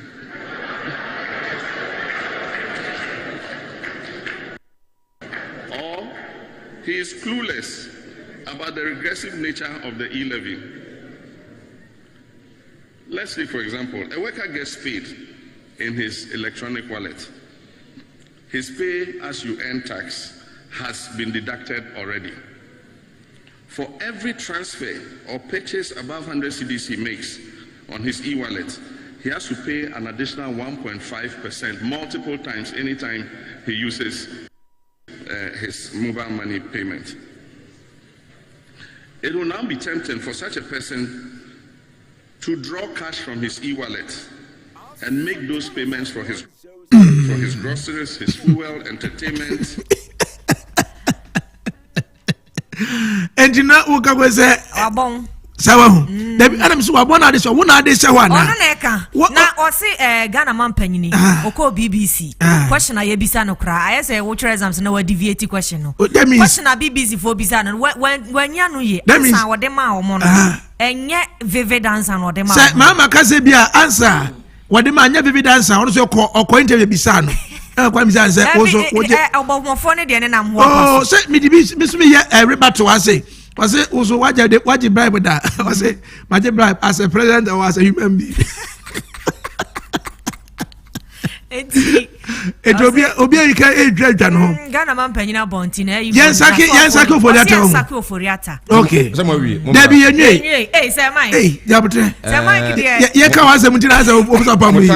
Aso dey yanka nwe. E-Levy na yente na fanti. I mean for the new crusading guy that was Obapam am kata nyina kayem.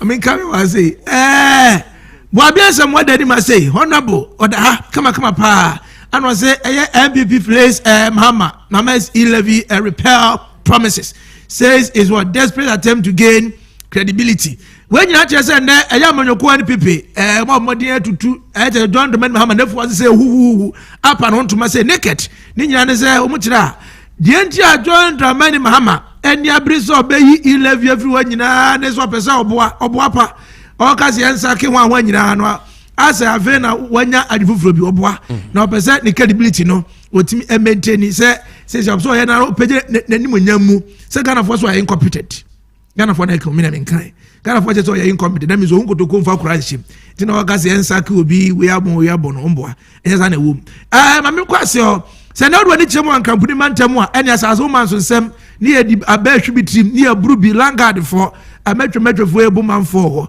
na no ana mpanifo kire se dia saso man so nsem ne kire se enne emoje ehwegu ansase wo no omo kire a yemfa ehunsobo ni nyina we say blame Accra Regional Police Command when you first bomb mo just suppose for edmeko na one campaign mantem no ana ye first so man so nsemo a ekoso nyina emom na ba ko da so emi de pa Dr. Stella dia ana e ka se we futuro ne koma ye nyina was stop wasting food aduane na mutimi noa ne ko wi akire mutu bi gu no de wankasa betimi adi ene odi wonoa wi anu hwede aka nyina agu no se kom kese bi ba digana fo mo hwe ye na aduane na mo se no mutimi emfa bi sie the new crusading guide ana eno so edibai mina mase say Mike no say pa no mina mase nyame nhira ma no pai amen yes that's what E-Levy amagana anye bia nso betimi aka say E-Levy no bitia bi o bomba da bia nyi ukro kwan etike enyi okwan ni de me ti ubetimi aka bi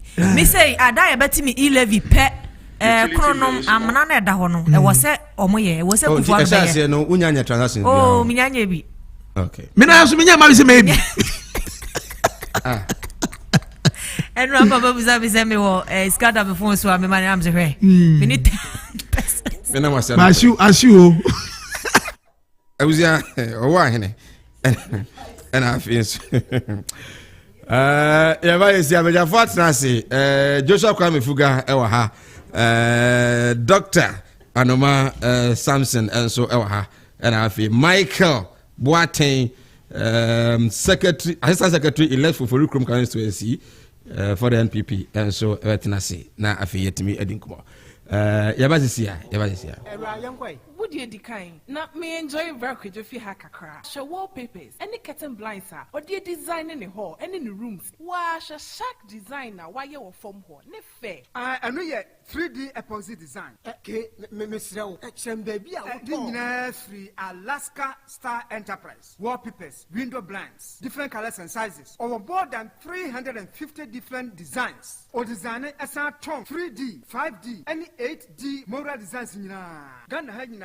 Alaska pet or a man for Timiko to do a power tongue for chemical said dear treatment equal see designs na just you say as I saw a meton then show us you as a clay design it's not and change wow tan never saying me friend Alaska Star Enterprise and one chemical ebe treat here edit 3D epoxy and wallpapers ebe design ya I had my 50 enya me so kra the woman mu a accommodation go for gas you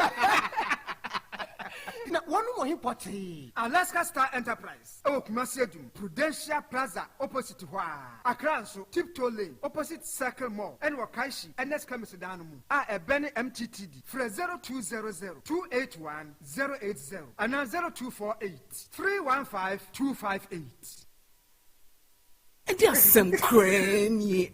Sese you pese me eden. Ma menchi karat kakra. Ubodi mo ihwan papa. Unim se na woye. Eye sexual harassment.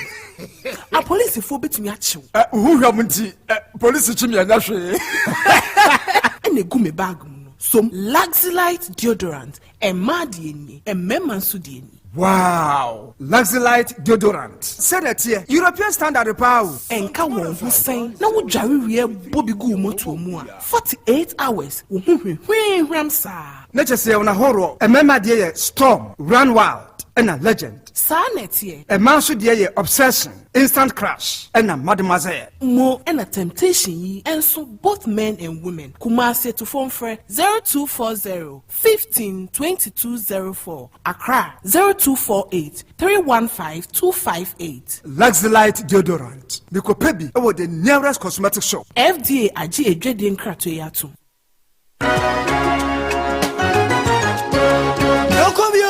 Don't call me, Mr. Don't call me. Mr. Don't call me on the way. Mr. Don't call me, you'll be a Bayajina to no assign Kratamano. She said, "Oh, pursue Papa and Papa, shed Papa, and Mr. Don't call me as well.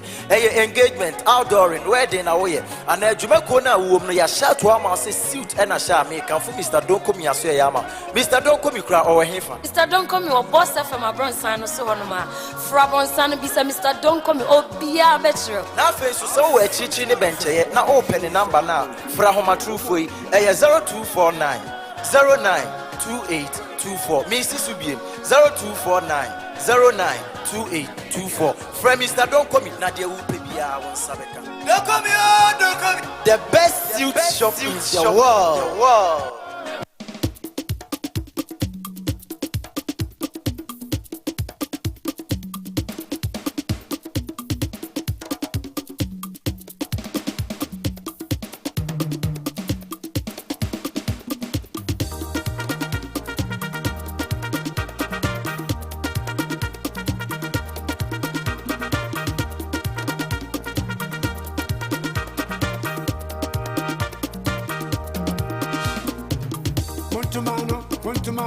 MPP me. Montomano, MPP me. Chema untimi necro, Chema untimi nepe, Chema untimi ne, Jumanie, Sikanie, Untunie, Kosunie, Jumanie, Sikanie, Untunie, Kosunie. Shantiri, Chamai, Untumi, Chema Untumio, Untumi, Chema Untumio, Jumanie, Sikanie, Untunie, Kosunie, Jumanie, Sikanie, Untunie, Kosunie.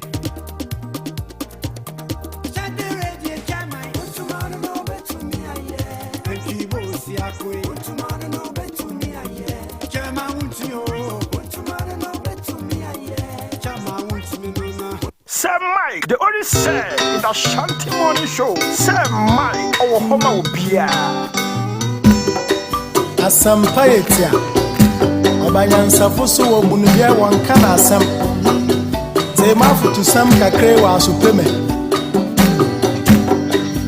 Yo kofi o man ya woman o man ya mama Yeni baby akọ wacha za ya wareni Wonsom wanyinyi pa asade pa wo fi oye Yamo yembera ye ebe ya ifiyana Oma ya umano Oma ya mamana Ati waya nora Yamichata Yemana renya Wonso wanyinyi pa Sawa ya wanabe Yamo yembera ye ebe ya ifiyana Wonso wanyinyi pa Asatepa ofioyo Kamo yambiraye Abeya efiyana Amabeya efiyana Asitebeya efiyana Oh Amabeya efiyana Yana Kamo yambiraye Abeya Obrani waramo Amabeya efiyana Eminawa Kamo yembiraye Abeya efiyana Ese Amabeya efiyana Abraya we sabeya efiyana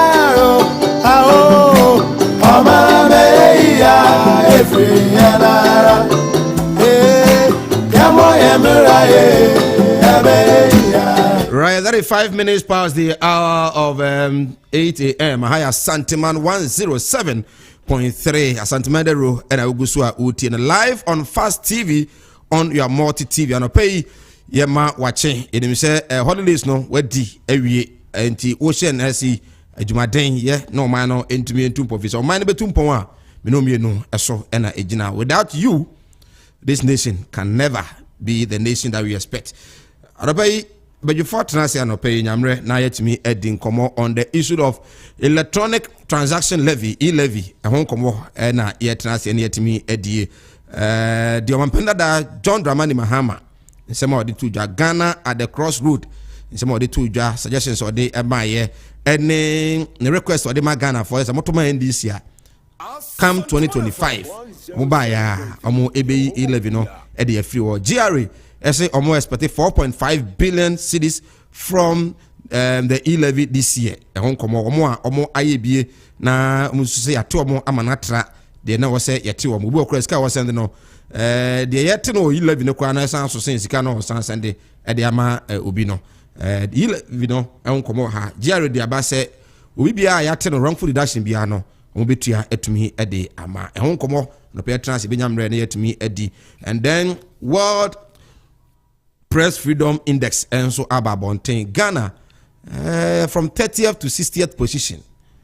And they say said the abino 80 and century for fan who so mine mono and said and so ni and send fatakra yinya so they see a nyuma no was saying yinya freedom to operate as journalist. But then the reporter back they say o mine mono yinya sa that freedom no freely and operate okasa na etia ban no na otata.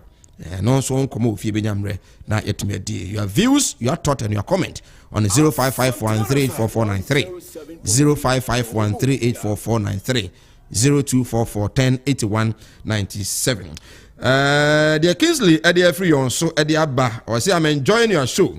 Say don't worry if you have been deducted, it is for the development of this country. Kingsley, I know pa. And I say, good morning, Sir Mike. I'm enjoying your show from Sefi Debiso. Your shirt is nice, pa. Me that say. Joshua Kwame Fuga, ANDC communication team member, and of course, that when my bar say Idroso na Mokotwa Banua, Deputy Secretary. Said the American na Michael Boateng the Moya de Maye no. Damasi pa mo muti ye. Ne enemo kasa ya mote na moye ye ma Michael Boateng no Joe so de no region eduru so assistant secretary de mfama Joe na ono so enkonko so ona kwa ba say Mike yenya boko de ejana daruma ye won kwam we de e de asida na be ma otweja mfonyankopon sene wa wonim no nyoma na emu aye dene kakra enye kakrampo emu aye dempa minam kwanso mebe omo ye dwuma bia ma ofi nam so intimate phone by na omo se omo so mekoto eyimo cement na me kache mesin so ntina kan na edu shop wana me bisa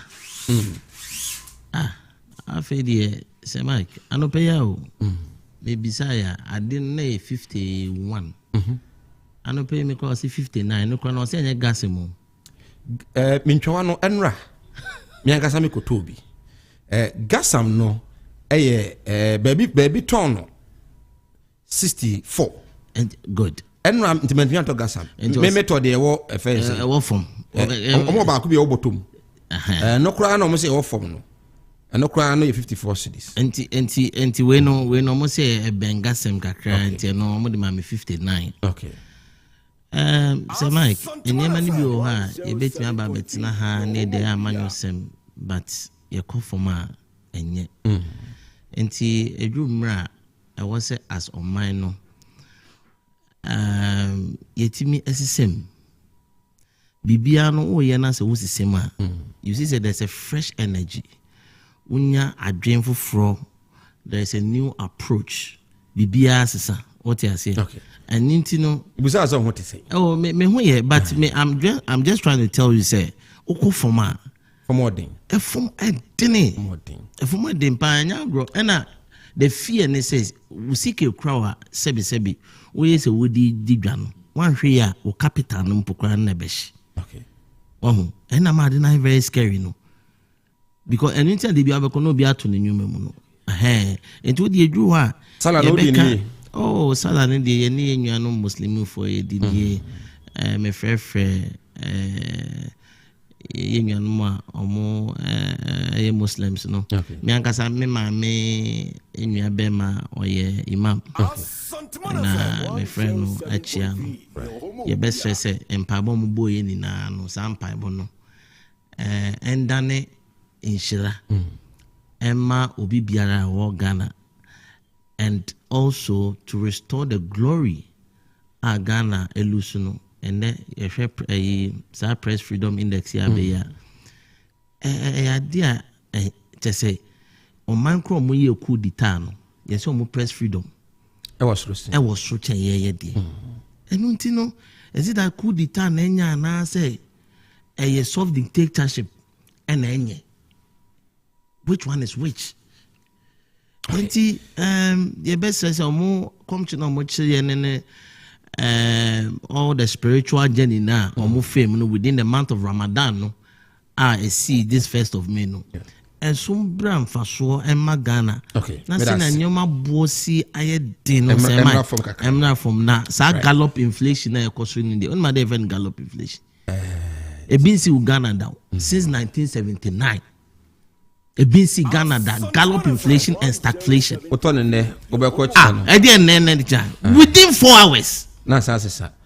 Me should be got to ask the KJ magazine. And I can say 15 or can say 2,600. Okay. And I send a boy day. Or Koba and CC Aquan for almost see $1.09. I didn't quite 3 million about Bedasso. ABC that 1979 70 account. The economy is messed up. Dr. Samson Anoma, a lecturer, KSTU, head of department accountancy. Doc, Akwaba. Yeah, media. Bokodia. Yamiadum, me who ya pa na so e. Yamiadum. Holidays no ekoye dia. Holidays no ekoye. Eye. We nya about 4 days to rest. Me ji say we ano long weekend. Na my board there but if I say but empanifo so kan say kurumbe ya oda enu botom. Yeah. The holiday say ya oda enu botom. No cre said na menua and this in can no cre pa nema bo akoso and nyina so nim nema and amana basa this is the time no choice and I say decision. This is a time I so make a decision. But decision making, no, so more thing and as I'm watching the boss now will take a decision. And so you're very careful. Okay. So one fear. I said, more than 4 be oba. What trances and half a pan, no, you need no, you know, true member, to know about life, no, said, I feel no true stage B. Now I felt member why a damn, not critical. I feel nice and crowfoot, no, I said, I found what's up, so of course, sorry, I felt so going to be called. Ye. Fee. Na I say oh here bema we here so worry. Okay. But that time no I say we are very careful because when we are you make a choice. Na our former boyfriend be. Sa former boyfriend no breaking the heart akofo obi na konantimwa but so boyfriend ni a chena boy na start court no say like open no. See, who send the former boyfriend? I would not still know when him the done. Hey, and then my kofa would dim the guy.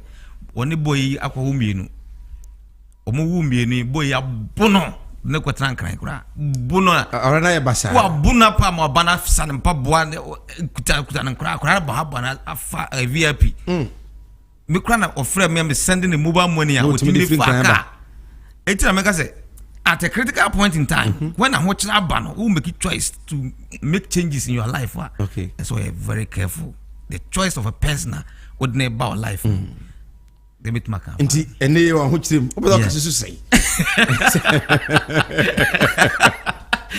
And but then the decision you take today in terms of governance, they are buying. We don't know make it change. Yeah, but as we're careful in the thinking of or in the decisions that will make a change because some rain on the so we're careful because when we are walk of far, we're done for that the beer. Or say on your man. Tell you, almost narrow.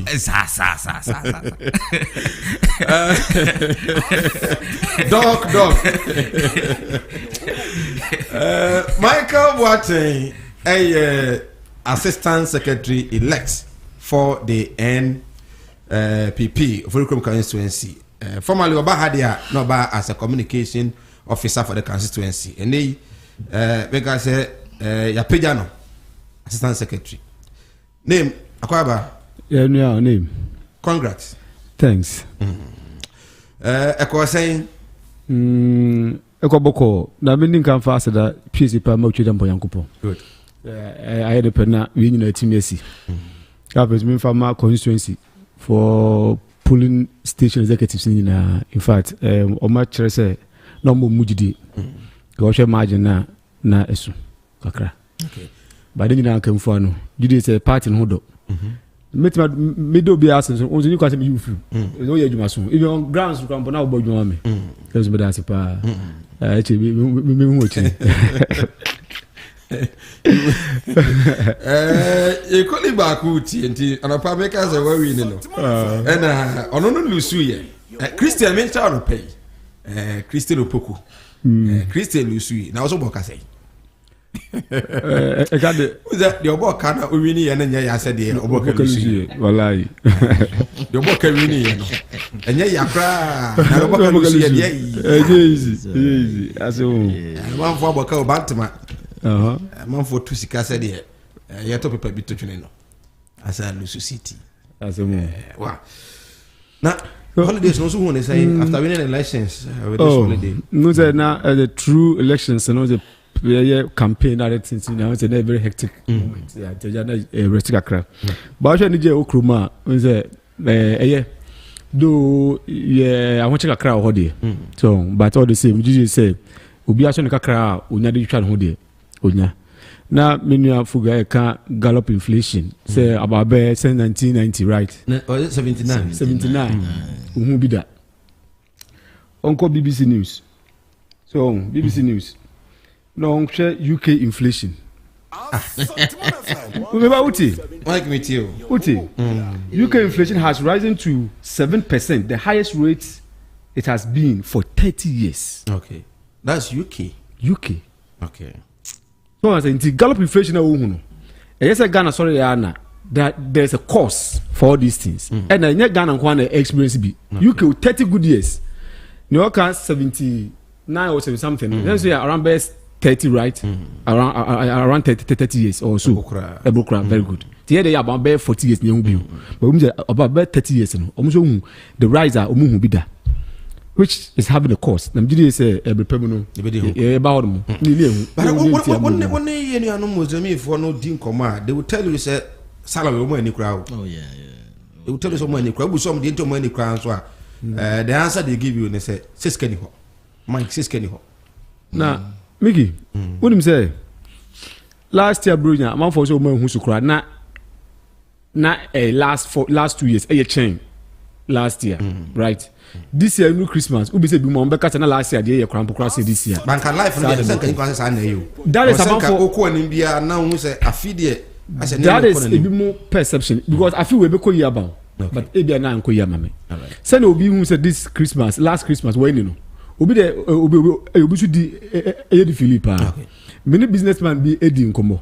Was it 2020 now COVID ni woman na lockdown be man for esu. That was the year so the business e boom pa. What him do so buy this for do so buy na amount for 80 one amount for usu. Do you know the millions of cities are this for business making? That was the moment the business making the sika hugely. It do so you buy be so do so no. Afi na musika from economy na say situation now say no enkoyi mu bi no be the enkoyi man. So that's how do mu no. Right, Dr. Message Biabaha. Good morning, sir. Kindly tell doctor to tell us exactly what is narrow is all about. Is it about a choice for Mahama that is not good, like the man he was referring to, beating the wife and so on, or what choice is he talking about? I'm listening. Dr. Kusi, Ewo, Atosu South Government Hospital. Doc, yeah, we doctor by academics. Okay, and also doctor by. Almost you can say some so medical and to colleague and it was I say chilimi now na my no chilimi opa so chile say Mahama na where choice na anya na nti enye careful say ba kofa Mahama aba bi wa na I want say what the back politics mo okay the yes koso Ghana has na utimi say there are two forces fighting they were tisu say and ye ka say na mamu ayedin nti ye blame no whatever happened na ama nema mo ayedin eti ebimu esusu say ye wo mo free ho na yemfa another set of people mra fugadu nche no thank you eti bi suma dwe say this is a time one I was here careful because say ahokyere bounce na wo take decision one we are wo de abufuo ni I come ni bibi be take decision bia okay obewie no Nankoyi. The doctor, you find say in 2016, so no. I want to buy Ghana for so no. Ghanaians were not careful, and then we took a decision by bringing in the NPP. Anything I made them too atuja. Don't say, see they buy more assembly NDC MPP. What you na se trans say we say behwe aban no oba asui niema watima ye nyina be ba ti ye ka no na ozo de ye ntutu ye na wa hwe say good oyire no mienu no de hina osan ko fa ni biwa anasa on planfo no a uja wo mo a say ho akire wa opekunu no de hina ukobaka ukofa no a ebeboa okay and they take a decision on phrase and send mobile money mro ansana de free crime aba sana person is that who has yem bro na ye when man go for ba na nko kan ye babu na no no de be ye okay be ye in 10 minutes John Dramani Mahama Ghana at the crossroad said a lot of things reshuffling was eba reduction was abano eye ne expenditure cutting down number of ministers. She touched on limited borrowing. Also say some of the ministers was sort of and then the government enters or restore credibility. And then obewi na the kasa mu nyina no and it's say to aba ema NDC. Not specifically John Mahama. But then NDC mobile E-Levy mo be free ho. Mintio, but my member when you said be me interfere be say this is not the first time one yenya we from an assurance from NDC say moto abama ya ba we be free ho okay and I say we be any say mo ba ya mo ntumi anye one instance in Asante region mo here mo fan chame say me use Asante region as we one term premium. And then Ghana must say, Mills Castle or bad, the late Castle or bad, Obama health insurance, not I want it. Utiaba won't tribute. Or by the Asante region for whom here and the capitation. At the end, I remember Ghana for me, I did this NDC dear. Omoka, and they said they bring Omoka went to me and Nady Omoka on bit me. It is 8:54, 10 minutes. Mintio. Samai, Mammy, Indica, and I was mentioned, I mentioned my co-panelist. Mention regional executives. Na mention Ghana Libya why disappointed in Nanado Danko Akufo-Addo and then Dr. Mahmoud Bawumia Amomwe. There's an alternative, and the alternative is the NDC led by His Excellency John Dramani Mahama. My co-panelist Dr. Kase will say, in an attempt to make a decision, you have to be very, very careful. But when say future no to no ojabibi ewumu. There is an experience both parties no obano ni omu de enya enti se obano ekwa kofa ni kunu dada na se ne boyfriend dada no na experience benana na obum ɛhɔ no seem to be because offer John Mahama as a former president of the Republic of Ghana, and all the ratings have been no John Mahama ABTA and another Danko Kufuado, unless as a doctor or catch him for ratings in Yejuma. Because as a doctor, I believe or he believes in research.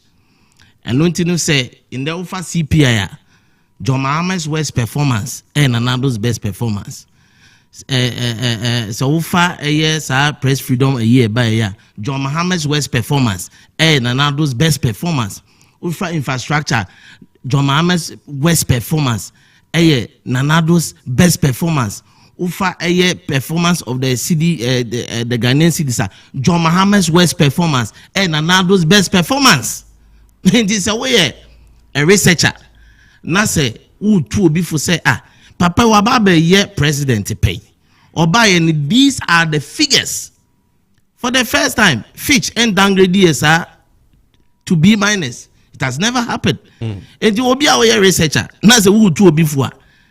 And you guys will leaving it to the open. I was how you back your advice with evidence and facts. Then the pakono ayede adjumenu. Now, be very careful in an attempt to make a decision. And was so can the nanny pakon come during John Mahama's time, because this is whereby John Mahama has become. Mention Mahama. No, there be in America. So see, Obano did not declare. What's about back? No, he specifically made mention of two political parties. What he has here. When his fellow doctor sent a message, say he should be specific, he went to the details, moved from the Obano and Oba two political parties. Okay. What did the American say? Into America say, as a doctor, you believe in research. I was say what me to Ghana for say. John Mahama time most John Mahama is corrupt. But the CPI figures actually say John Mahama did very well in corruption than Anado. You are failing to do that. I was so Timu say obi aba betina radio so kase wonim say ye ka press freedom and ne figures ni show say John Mahama's worst performance Nanado's best performance. Intuitive na hwefo amohwe of Fast TV. We can assure you that John Mahama is the best alternative for Ghanaians. It is not a matter of NDC and PP. It's a matter of saving this country from the mess that Nanado ne baumia edi akwako shebno. Look, the IMF country director for Ghana, STT, clearly said our economy was in a mess before the COVID. Fortunately for us, almost our cousin Russia, it's a COVID they need to know at the Bekasa. Say Mike, COVID does not have any mouth to talk. But Russia, the Omo ambassador was saying, "Wababe catch them say munye di, and solve your own problem and stop blaming Russia for your recklessness and your incompetence." What catch them? For the first time in Ghana, Ambassador Biabakachi say we should be responsible for our own mess. And media, senior advisors say in times like this we should be careful to make a decision. I'll go further to tell the people no advice on say so compare John Mahama records now. There's nothing to write home about Nanado's performance. And John Mahama, as a former president, say Mike, is the best candidate to become a president for the Republic of Ghana to salvage, Ghanaian from this mess, corrupt, and incompetency of this government. He's the same person who says, "Oh, I'm a magician to create jobs." Yes.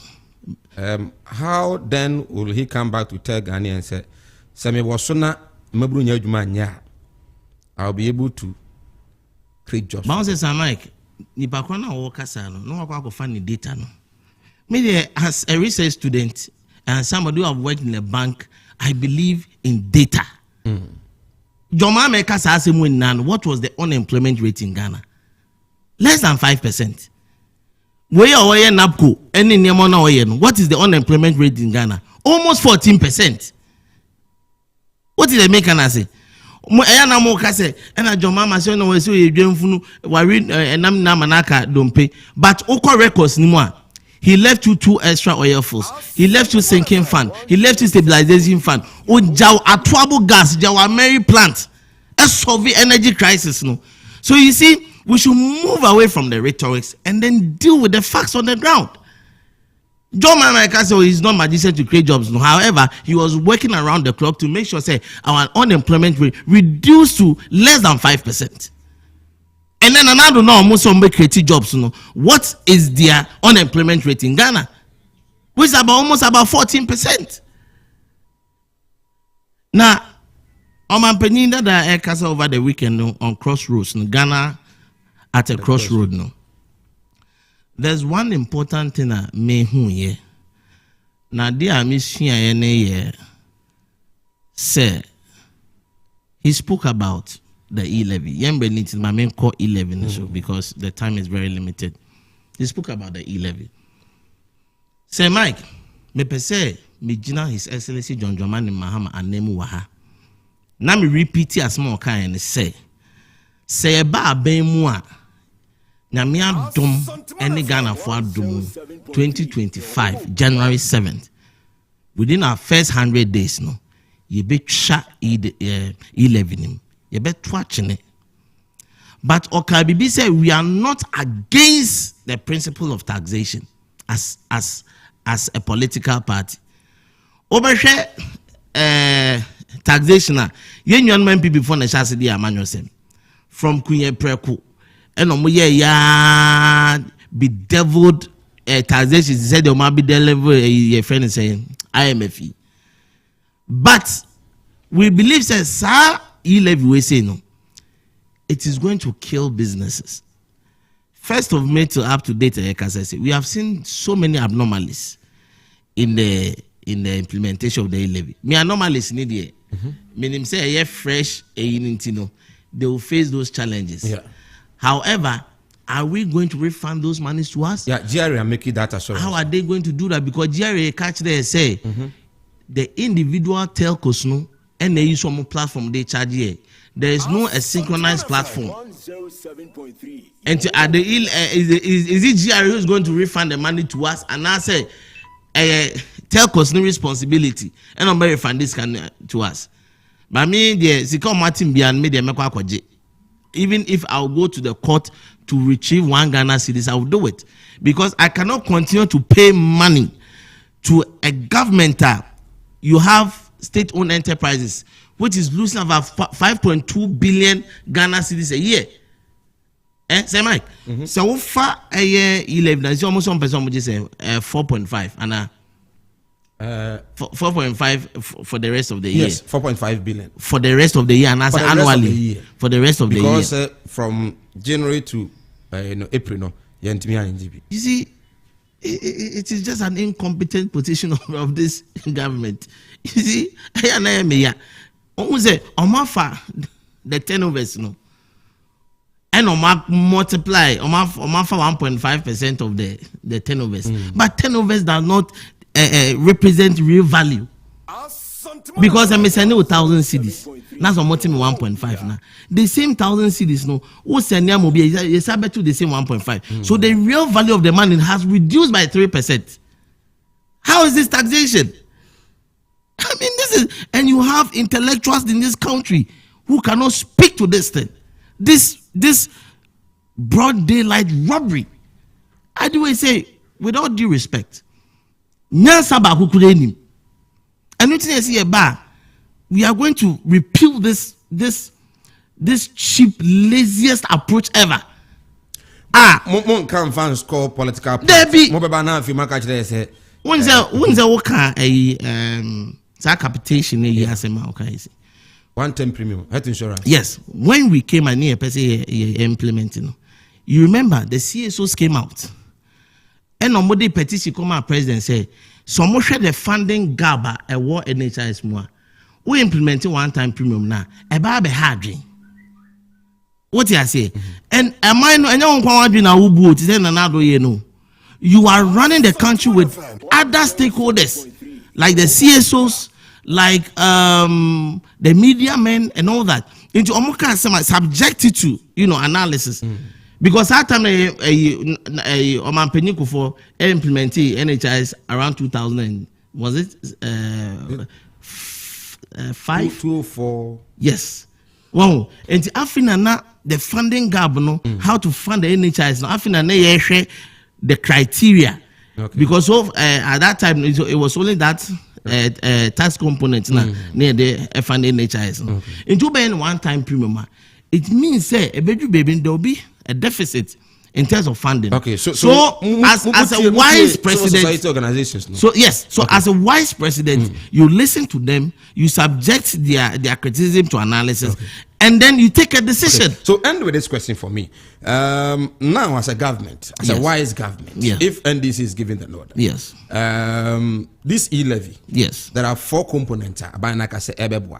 So if you begin to see infrastructure development, youth being supported by the FNSA, the government through this E-Levy.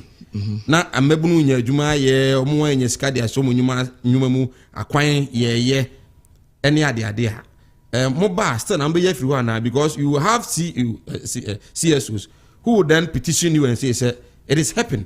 The E-Levy in a way is happening.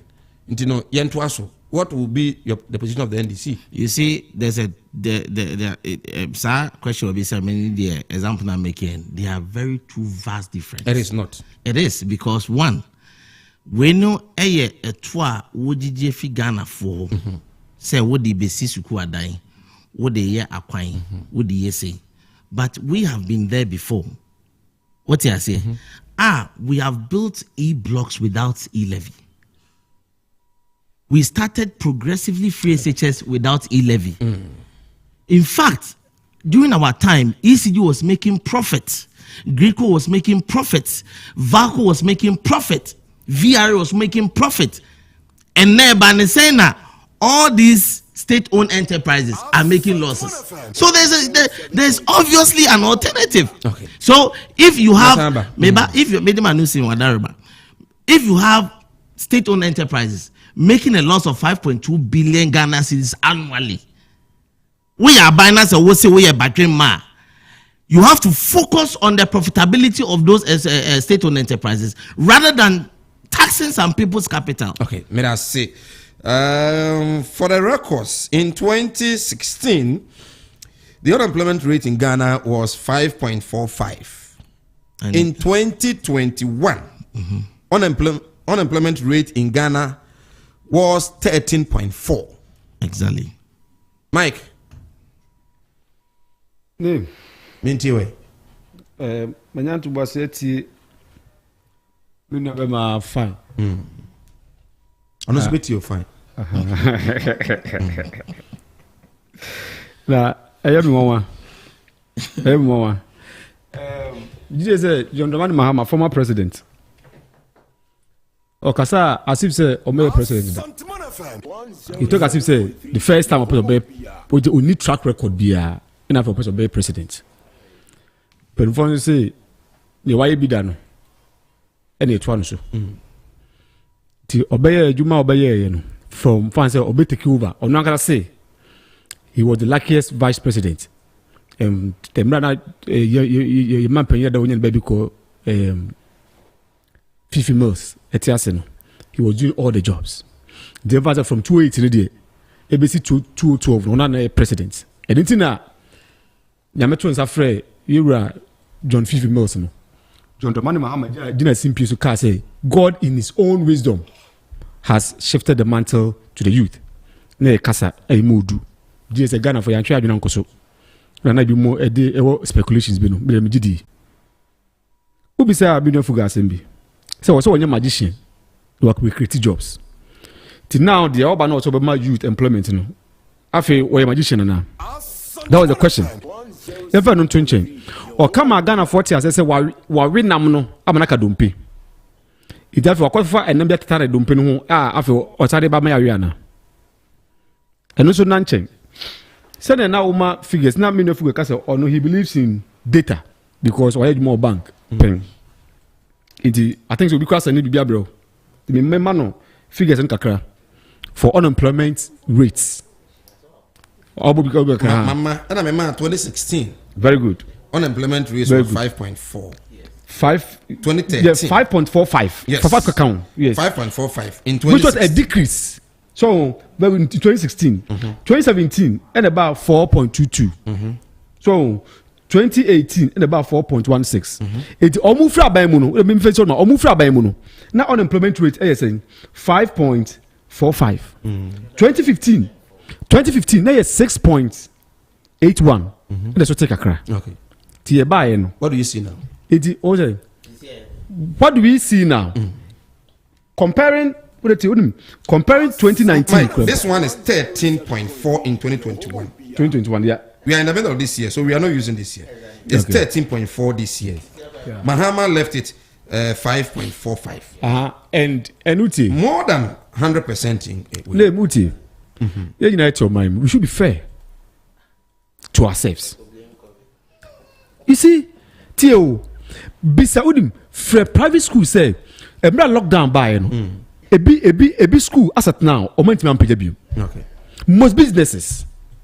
So I say, below me, you'll be on way become non Casana or Tifia. That's why we will be a because of COVID by anything. When do some Peter agency now to be. And you're gonna hankwa, if you are singing. So, and during John Dramani Mahama time, now if you are say pandemic BNC, now she is here, Crampunu. Saying that was the first time in the history of Ghana, say, graduates bet me a cabo no matiku. I have an unemployed graduate association. Sadly, most of NDC guys are now or more communicating my party the year pa or free NDC by MPP because Omu said there was nothing good. NDC for beating me day and I John Dramani Mahama buying beating their mom. So they left.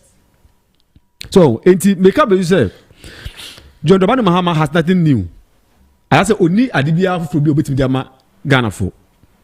Now me no fuge ka say on buy no progressive free senior high school and I want to tell him say progressive don't start somewhere no omu free abai mu no na omu tua a penny to those schools he says he can feast na wasa na ko mu tua nyina no na omu tua hwe ye buy na be clear those debts no the Ghana for nya rich mu say abai no enim say ampa ebre mu aiden kakra so I say enye Ghana nko a ewiasa fa na nyina because of the pandemic obi a onim obi o wa mo ni bia ebe catch point blank I said nyoma nya dey enkoye baby and na me dey BBC News report on UK's economy na me din ka kanu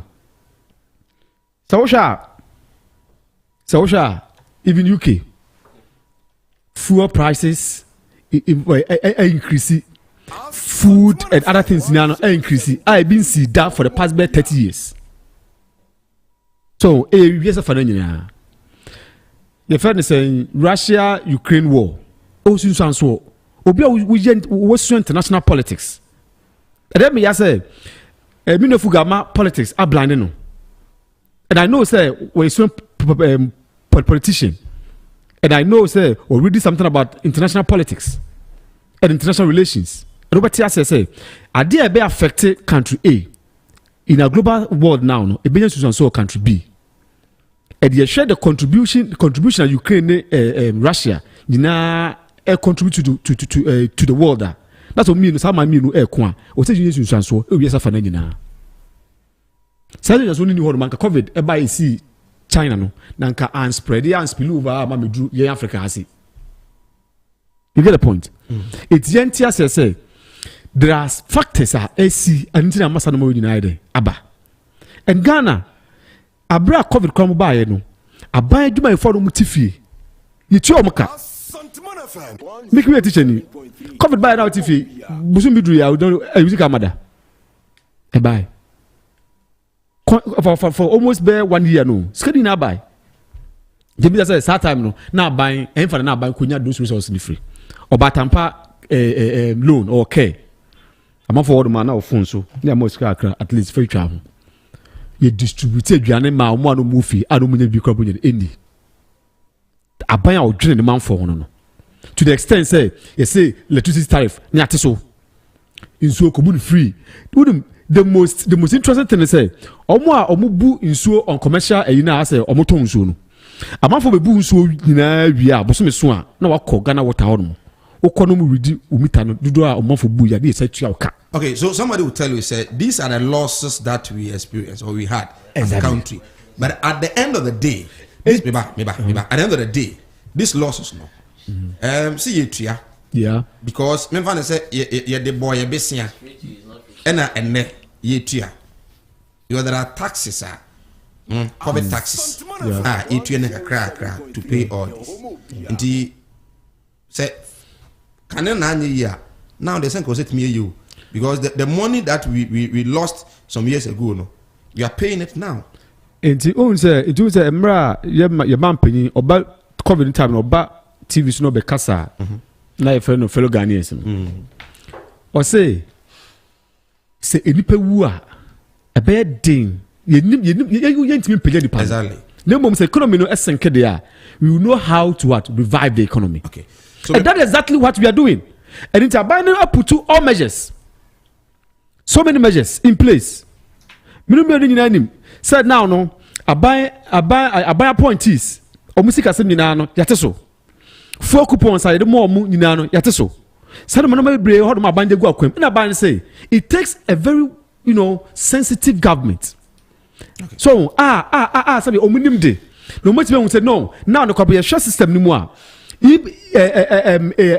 electronic trade koso.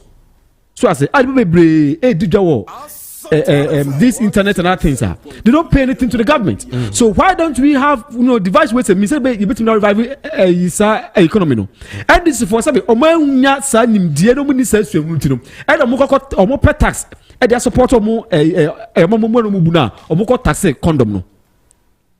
So I say mutimi tax be tax condom na yenya aban a obetena se say na odi no makwa adwendwen mu no matimi aye no ma etimi abo economy na. For mama. So Mahama is assuring us say oba enti John Dramani Mahama insurance no de Ghana for mi pen wa bu man no e ma ehu se ne o man ne dey na eko o my Ghana for tia say no yodwan funu wo ka hweche na wonte oba Asanteman mu obeka say Asante for ebuni for even or the gold eye coat akrampo kwankwama ya we don't appreciate it.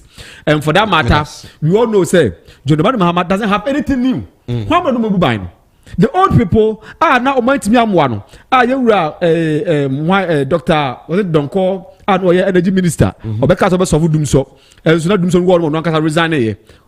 So I say all these things these are the same people almost say yes for Ghana mamu no essential munsa they have nothing new. So I say it making me Ghana for say omani mo all right. So but omunya to was say enya Ghana nko a ewiasa fa na nyina obi otu kwan bia no ebe ka kire say e say na omuto enyoma wo ho no mo e bia last month no this month no inflation na dey eka no fuel price be bia so omunya to was say but abai no wo share pa e be gu akwama e bitima resolve bia be do say so me da say Michael Boateng assistant secretary elect for Foricrom and Woteneka doctor Mintio on the assurance given by John Dramani Mahama nyame ya dompa na obi ekwan ya ombo be ye free ho I think say when be ya adwene say this E-Levy no be one of the most unpopular taxa abai no introduce you but abai no so actually me say at this time we need to understand and pay it because see anya ne sans wo man no intimi nkoso minti the assurance eba and the hula balloon on this E-Levy na mesha sefri madam for oba no fact akoba say be man yes say opes o ware no o man a lot of wrappings west o man west in fact once I some time I'm now not make kind of short because me anya a lot of time tina na o kasa be a match and maybe o hwana say kam kika okay. Oh, make some statements be inconsistent. Okay. Because Obama no me a fine pa or can be chere me na mame hu na brabum. It your car say ne dofu bia when ne twem break in the heart. Person be ware no. Na me say hey, you careful.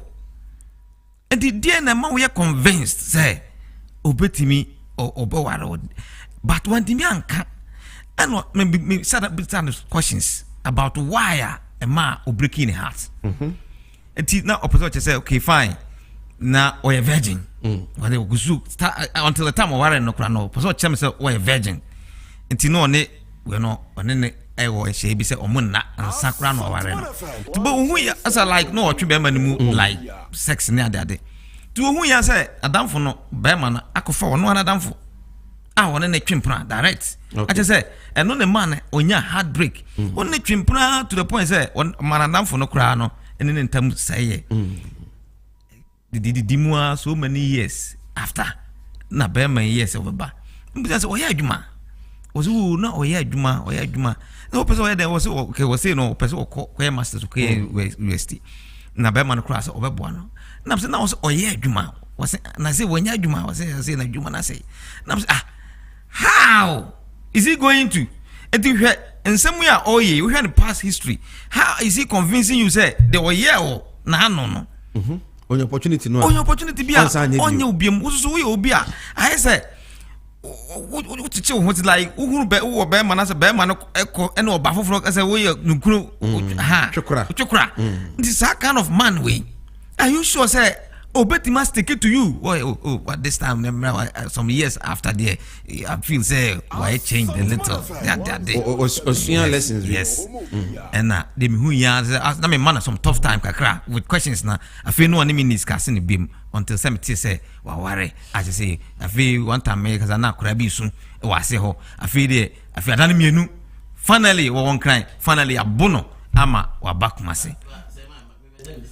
There be unti musa doctor to asoma me doctor so but only doctor to asoma me wada room some for the gentleman no enti ono so gentleman yana danfo o say oba nti no okay because na oba story na make no cancel doctor so come oba story advice now they know advice is advice no so anything no the back politics more share these two issues nipa no say kan ono 2016 a ofra ban mu no na inflation unemployment rate about me channel me ye no round figure 6%. Na at the saying new persons new government to buy no 2019 now about 4%. And I got 13% in 2022 or 2021. Me broad view about this no. Me share 2020 19 to 2022 13% no. Very good because from Nema ACC US no. Na me so matra UK matra South Africa. I know Nema air cost kakra. As at now, a buy we a coba say COVID-19 in the sort of so buy no. COVID-19 particularly when you be ready, be anywhere uniform. It's not fee a die a you sue a never be brave free, but yes I try. Even in that period, no a buy we find nipa. I thought I had say about 38,000 nurses are on the bois. Have delivery no was fashion, but in advanced countries like UK, US, and even South Africa, no, they were sacking people. Ghana hano by be a sacking nipano, a free adwuma no, a private sector. Okay. Private sector no, may catch us as it is now. Even the media I say no, industry no, kumasiha nipa be brave. So what the honest of media house be brave. Nipa be brave edi. And these are adding to the unemployment rate. Why? We say why? And you are buying the unipedi, I buy the offenipa, I buy any fenipa. And the private sector no, and the unipedi all because of say, and nema ye kuma ye na ye away. And the mimi to me say, I buy way, wapon home modern, employment emu. Namum kakra private sector no there, a hitiwa. Because you don't have any other it's you know one when you say we cut it down your expenditure but you have a responsibility to hold it until na buy team go benya kran kweso ko oyi bi credit but abano who say no oyi bi dia which na ba doso etimi is abano bomode even in employment in this period. Okay.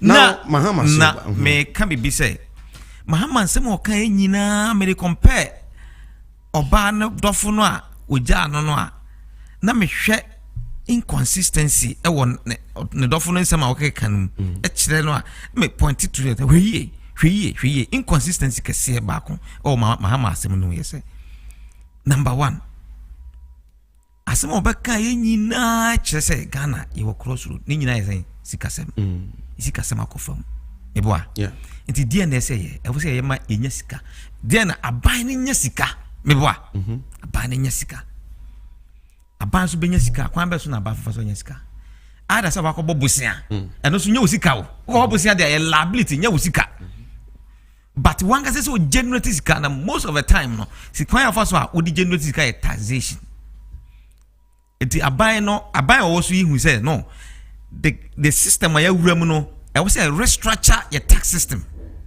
enti almost switch from taxing production sector no or focus on the production sector no to the service sector which is booming, the financial sector which electronic system no and no na boom nti e was a restructure na honom na increase the GDP no wetimi a tax ho and na what the E-Levy aba.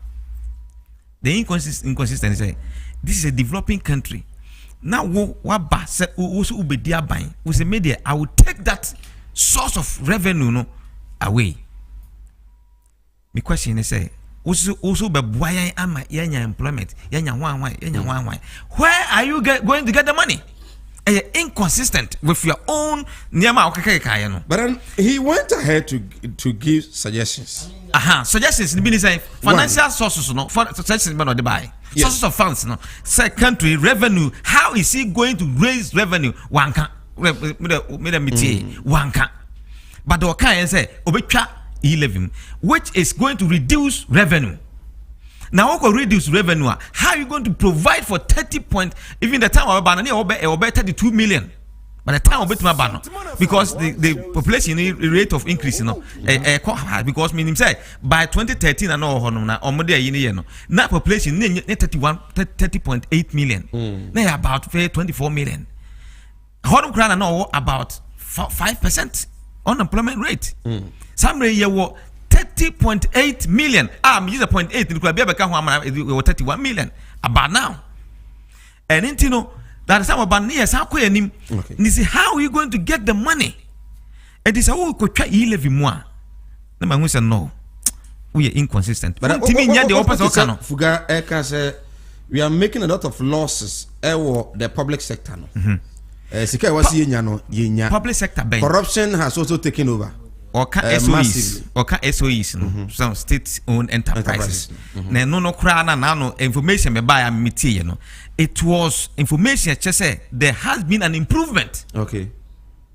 There has been an improvement, but previously now losses near higher than some losses now boss about 5 point something billion. But no state-owned enterprises no Angasano. They don't necessarily have to make profits. So the ideas behind state-owned enterprises are this setting up. Nyina say make profit. People who say break even, people who say making losses so that the people can still get jobs and then some services, essential services can be provided. Okay. And it is a can say losses and that means young fast our losses no may replace E-Levy. It makes no sense. Okay. What I say? Okay. So you see say Mahama and provide the solution. One provide solution be as all kind of rhetoric and nyama the bia obeka complain and then there's nothing he's make no point. Or make a point to be and it is a a person making a decision for 2024. I am going to decide on say also be E-Levy. I won't vote for you. Okay. Yes, because E-Levy no here one big programmer about Ghana, revenue, a developed country. Now so you are going to send Ghana back. So remember there. As a voter, I will vote against you based upon your decision to cancel E-Levy. Mesaba, Dr. Anoma, and our training car, the MPP government led by Nanado and Baumia has failed Ghanaians woefully. They are disgraceful to the nation and the world at large. Where was the 300 classroom block they promised to start from the scratch? Where is the hospitals that they promised? Whatever is the 1 million, where is the 1 million per constituency? As I'm talking to you now, About 2.5 months ago, 52 billion Ghana cedis has been transferred to unknown source from GBC, and we are not bothered to refund it, but charging for E-Levy, which about 4 billion. Shame. Hene Ben from Asinfosu. We free Ankuma Foster Edifree Achim Ayerebi inside Achim Beni. Congratulations to all new NPP constituency executives. The battle has ended with joyful and praises. Let the unity continue arise. Regards to Abankwa Yeboah, incoming national chairman of the NPP. We say, good morning, sir. The doctor is not being fair with the topic being discussed. If you compared the lady and the husband with what Mahama was saying, it is basically comparing an apple to an orange. Entire difference. Doctor should be fair. James Anochidian so they free Tafo Ahebronumaba. I don't know. OPK Edifree go so Ghanaians should not let clueless and super incompetent the Abba. From Sule, Sunyane KTK, Ghanaians might have short memories, but not short enough for us to have forgotten incompetent ex-president Mahama, poor economic records, IMF bailout, Dumso, gargantuan corruption, massive unemployment, cancellation of teachers and nursing allowances, fraudulent banks and microfinance, the sold of 75% Nyinahini bauxite reserved to his family. Ex-President Mahama is like a wasteful soccer striker yelling at the bench for substitute. Long live President Akufo-Addo of the Atwaso. We say, good morning, sir. I like the way you ask your questions and the way you ask questions. Kindly tell the NPP that no matter what they do, Ghanaians have already forsaken them. And when you are forsaken by Ghanaians, you can bring in engineers, lawyers, doctors to speak for you. Still, you lose the game.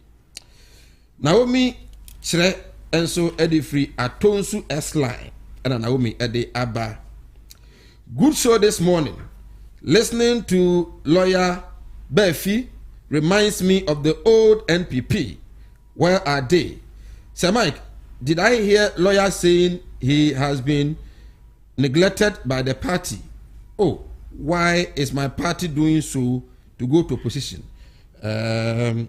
George, sana lawyer can show me so say MPP for Eyinama. Woman name kasa these days. Yahuza Edifree Swame. Yahuza, okay. Yahuza Edifree Swame and our day about John Mahama and NDC were on record opposing vehemently the introduction of the communication service tax and promised to repeal it if elected. When JM became the president in 2013, he rather expanded the communication service tax to widen the tax net. So JM promising to cancel the E-Levy when elected is a horse and should be treated with the highest contempt it deserves. And also the other Abba and so I don't know. Doctor, okay, just briefly. Yeah, and I mean, okay, a peak crack. Okay, but now for being invited, me say, and could because of a cramophobia. Timikushia nipa campaign for painful a crabby number to very well. Didn't come a crash. Is it my master way obey 11? Me Omunina say, oh, forget about that. But one only dear. Was it? But one on oh, forget about now. Oh, maybe I make a mass and made no crane made an assembly see. Now, do not know how they Samas, we are Pia Bontin. Now, yes, some interview kakra. Credibility test no. Credibility test. So the mama credible. Say which and which are okay obedi so ana. Obedi so ana. Obenya about 90%. Okay. Saying say so the integrity of the man your mama is at stake. Okay. I will join hands with you. Zanli, I will do it at KSTU today. Okay. We are own students. Do they trust John Mahama by saying say I didn't any horn me ba and I said they will make you feel some people say Asanteman so look up look, it's about time we the good people of Ghana should be much more sensitive. All indications tells you clearly that Mahama has lost focus. So he has all these so-called solutions and did not perform abysmal. Message does but my mem Sam refi that can be so my emphasis that Emma Alaska Star Enterprise my catch say ene open papa actor quality and affordable office curtains, grass carpet, and have wallpapers there. Alaska Star Enterprise. I make come for the amount. Bomodi and the Bura, Alaska Sibra, ba. What they do in one say, Mahan dying, a chamber hall, a flat, maybe a shop, me the A3, and I say, Ebia me to Anima Umu, a studio, and I'm a person me be. Alaska so ba, o catch a notch in moi, or Bemman Crofa Hokoshe, now all my quality wallpapers are. Ubetimi yusu na afi etimi abo pa obi awura ho a na ne je no etumi aba edum na Alaska wo Boss FM omno na opposite Boss FM hwehwe ni mu ho a na Alaska Star Enterprise wo bia na pese unya ne nema no bi eto a 0554 114878 0554 for Alaska na onye so Lozilite deodorant na me kan for the amount abayo anu twemu a twemu asan hwehwe ni bio ne ho ayehwam mema ni bi won so twemu a ne ho ayehwam pa no bu won so a in fact on the take mu pa no wote ben wa wontimi home o me kakra no woje mu kakra wo me kakra wosi kakra je se ohini mu bon ni na ne se nipa no enka efi no ho ba ne nye bobode a na ekope Lozilite deodorant ni bi eto unya bi ato na o de spray body no a abusia me ka kire wo ho be yehwam ama ema na kura no mu wa no mo bobo mo hene no omo etimi aben ho be eton perfumes biya no krum ha de shop biya ko mu a obenya bi atofise yato etumi ade apete. Good morning sir, kindly tell Fuga no matter what the NPP do they will be in opposition, so he must be rest assured that we trust in Mahama. Ajia Suleiman Zia, wow, Ajia Barika de Sala anopai Fuga, yeah. Mahama requests and answer the solutions be or by about say he knows say it was say reshuffle. Yeah. Cabinet reshuffle, measurable reduction in government expenditures, cutting down ministers and their pays, limited borrowing and so on. Information Minister be ya no kaso we are working na maye or maye dada. Do one or maye na ban ba no yuma waye no dear. His Excellency Nanado has been able to fulfill campaign promises into the Mokano. Bear Munyaika. Mama, 4 minutes. Yeah, so Mike. Good. I'm pay me papa. The dishonest in some of our intellectuals, so-called intellectuals. No, so what you so-called na be me depa. Our intellectuals. They are intellectuals. Well, that is why I'm saying intellectual. And maybe the opposite what you know. Who say and they no more kasa. Me tell me about. And apara me kasa na me ahmache no. Na me tie me colleague bi. Yeah. Na obusa the credibility of the World Press Freedom Index na abano. Good. And she was saying, yeah, kasa no aye me ye hwe so e. Na ye ti redo so kasa no na abeti ye. No to no kasa na abeti no. And I was saying, well, yes, I will disservice to her own self. So the point say be a one can dey also can. Enti na bi obi anya wo. Anya wo hwe. Nti e bia na the doctor e can no. Yes. Who say enkoma wo, so you might think say he's not saying the right thing.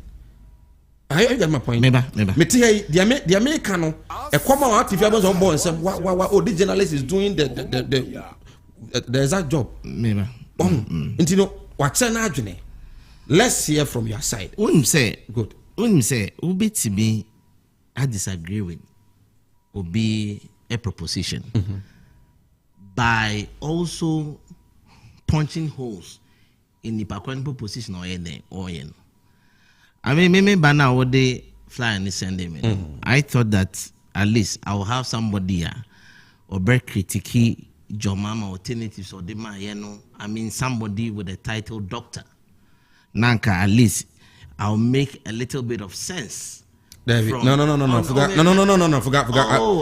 I will not allow you to go there. You know the way I do my thing. Forgot. I won't allow you. No, okay, no, please. So that I will make some reasonable points, because when the answer they need nipa baku for trip.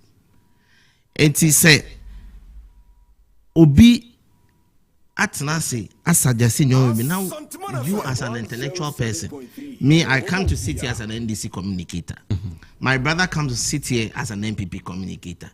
You are here to dissect whatever. And exactly what he has done. So, but Okasano, I never saw anyone saying no alternative or Jomama Ekanya.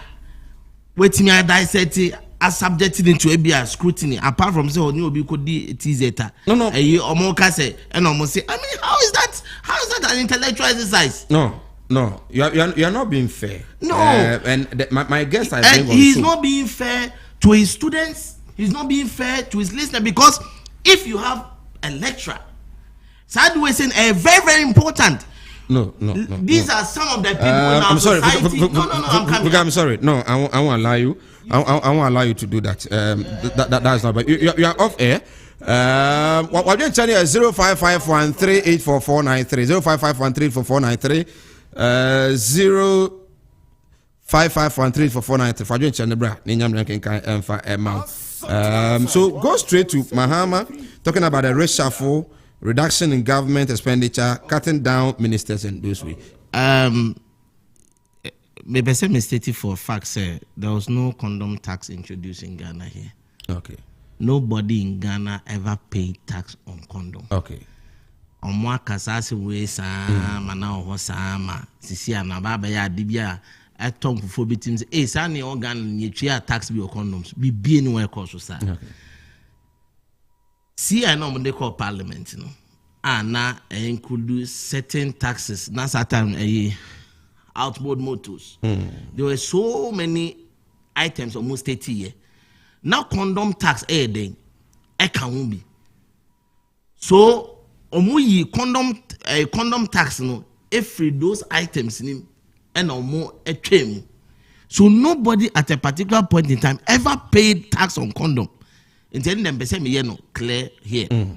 Now Dr. Casanuso, he made mention of South Africa, and then when he was talking about the employment rate, our Casa looking at the jump, he cry there, and now from 4% to 13%. He's talking about the condition of woman now. Yes. So I went. Your friend is saying sorry. This data. Africa unemployment rate as at 2020. Okay. Nigeria is doing 9.0%. Okay. What you are saying? That was from 8.53 in 2019. Niger is doing 0.7%. Uganda is doing 2.44. Benin 2.5. Liberia 2.7. Guinea-Bissau 3.2. Ivory Coast 3.5. Cameroon 3.6. Togo 4.1. These are your immediate African neighbors.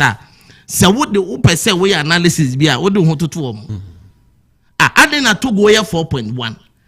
Adena Uganda be at 3.1. Adena Nigeria 9.0. Maybe they are now 16.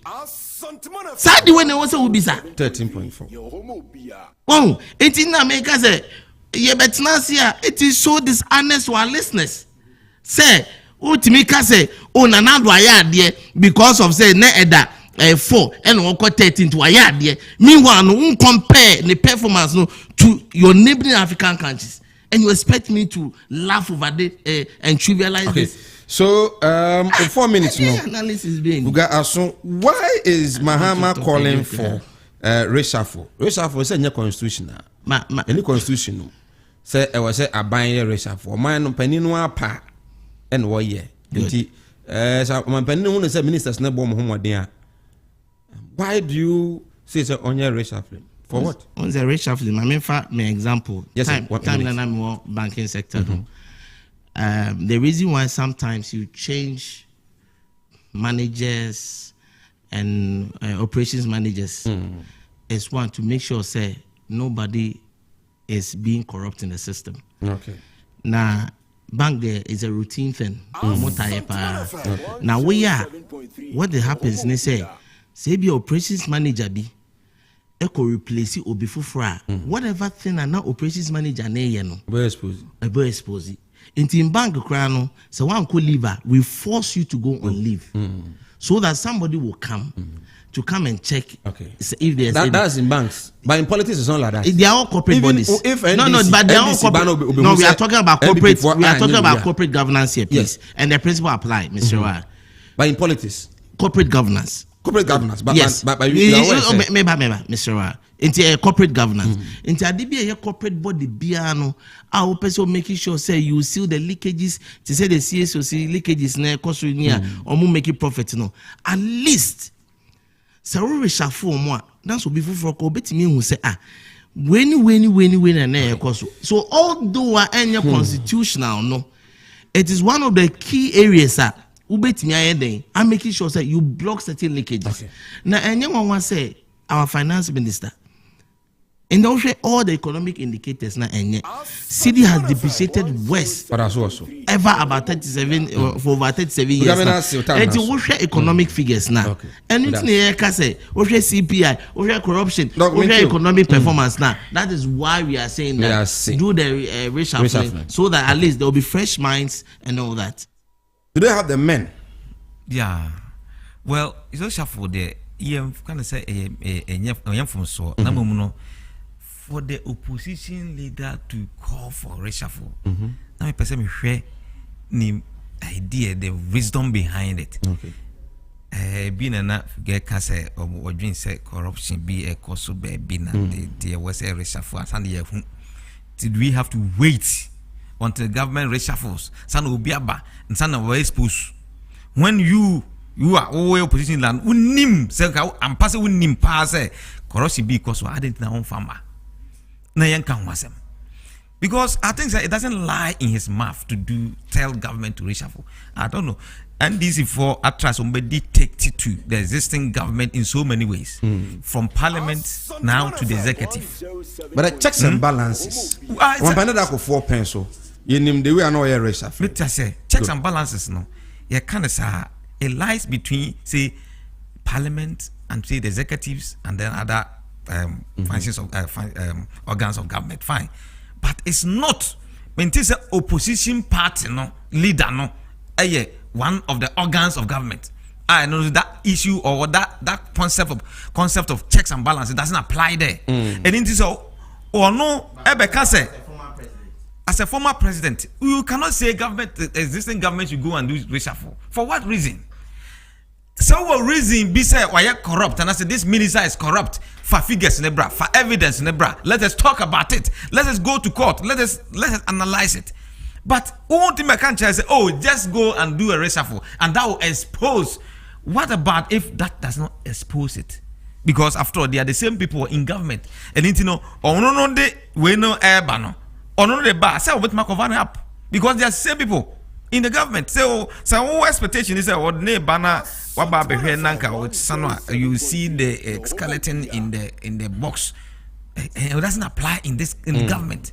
Then there was some okana here too is a disaster. One fast and pebia, one cast and pebia ubetima critical analysis about it. Doc, what one say about deliver said upon chrome in I can say deliver.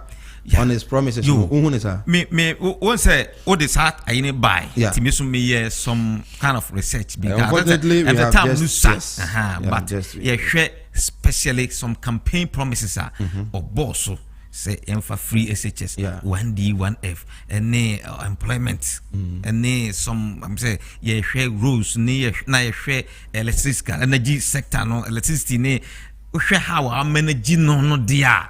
To be frank with you, what Tima fulfill as much as possible in campaign promises. Percentage wise, and Metmaka say what Tima fulfill about 80%. Wow. Yeah. Wow. Yeah. Wow. Yeah. Okay. Specific campaign promises because one. Young fan say free SHS, and yet 100%. Free SHS, 100%. So also be implemented. Yeah, and yet 100%. Okay. Young fans, one factory. For me, to be frank with you, I'm not feeling the impact. But for now, no. What made the data there? Okay. Right now, no. Matisse, data not just say what be 107. Yeah. Our system no. Okay. Some others are in the pipeline on Modeba. Right. And also just one of the campaign promises. We are looking at the campaign promises. Okay. Menka say ebia ube physically say ebia ya fa wadwuma ho but there are some people working there if you want to see and you know because of time yeah and appropriate time ebia on one way now name me where government has delivered upon Kroma reshuffling Mahama is calling for reshuffling their check now if you could have somebody like Adjosafo who for a year has not been working na nipa no position kuta na bibi nti won't nya adwuma why don't you wonyem mfa obi because nipa no problem mfa no problem it won't nya adwuma na wonyem obi na san de come minister bi de ho na minister na da so te ho this is a weak government no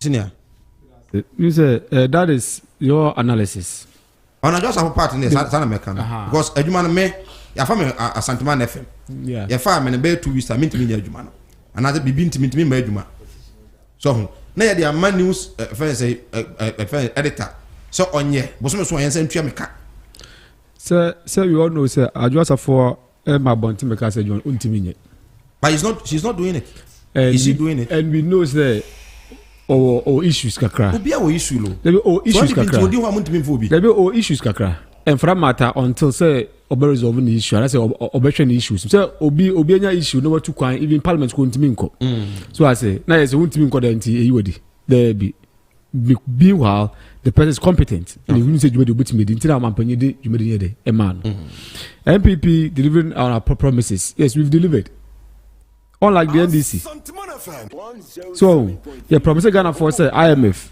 you be Ghana for IMF you buy any your promises free senior high school consistently from 2008. About never be winning elections in 2016. You implement it. Your promises Ghana for say every constituency be one ambulance. We've done that. It will share promise a whole dry the my do na nya council go akwa so ye de aban no eye. Enti for Jodoban Mahama nsema oka ye say what's the 13 point now or kana what's the first two now you could see clearly baby of freeba he was talking as if say ordinary political platforms so you get the point he wasn't providing solutions to the extent that say we should dissolve the economic management team near Dr. Mahmoud Baobi free hormo how who in the NDC fuga in can tell me obeta match Dr. Mahmoud Baobi I don't wanna mami announce lines no I go to 02051931000 02051931000 and after 024410 8197 024410 8197 020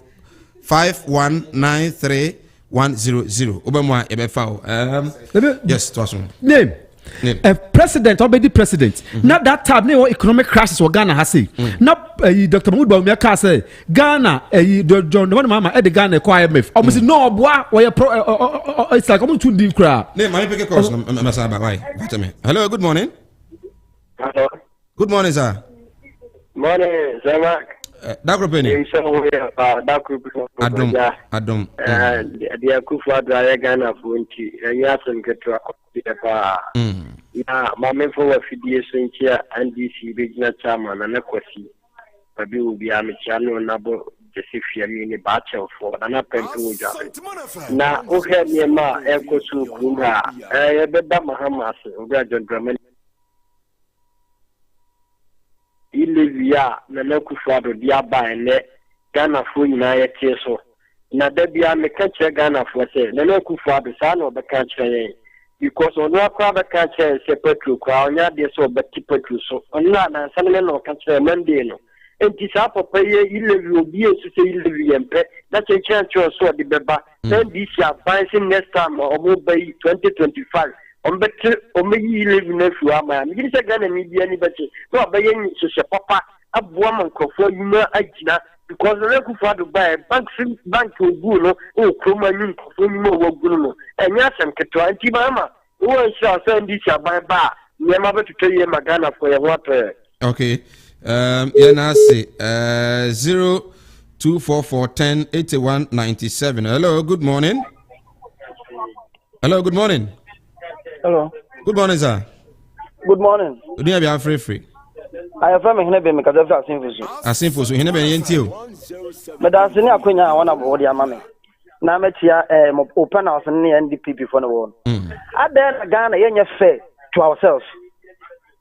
Mahama, doctor make the doctor already Mahama and some of Becca in us one provide the solution. And I yet me present. Ever catch a Ghana for you said. It's a crisis in a waham when they say a plane won't food you. They say a president will food plane and that's one food plane. So I say, Ghana, we are bleeding, we are suffering. Young country, this government says, I no promise ye. 300 classroom block, hospital no promise in a way. I don't know, young kind of grand venture, oh man, you suffer, you see any zika. Now you make a plane, hey, that will be about as Steve said, you feel ground, you need bad house war. So I say, Ghana, yeah, then another one to call over so Ghana crisis, no.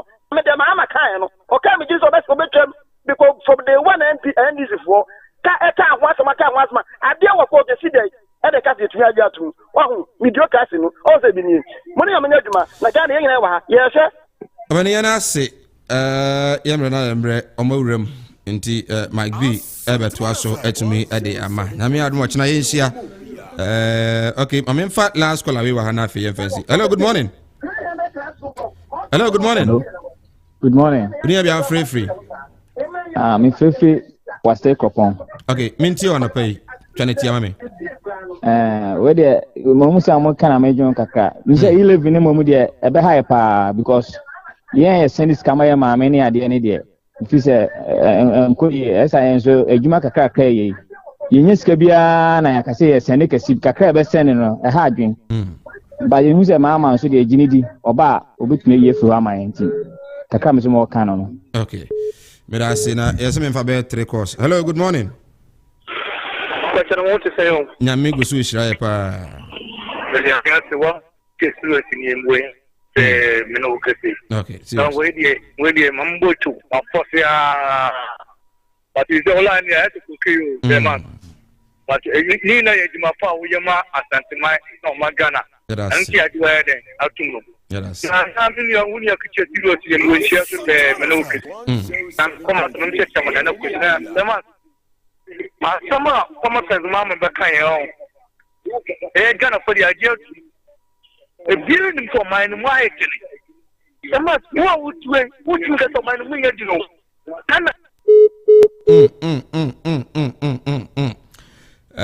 Dia na kwete bayra homa mi ama na amakasi serious ahoma no free so mani ma head na waka ho asebinti ana na credit class. Good morning. Good morning. Uni bia free tiawa adaro ma yentio. Yeah, part of Voter region. Voter region. Yes sir. Chief yentio free Voter region. Which part?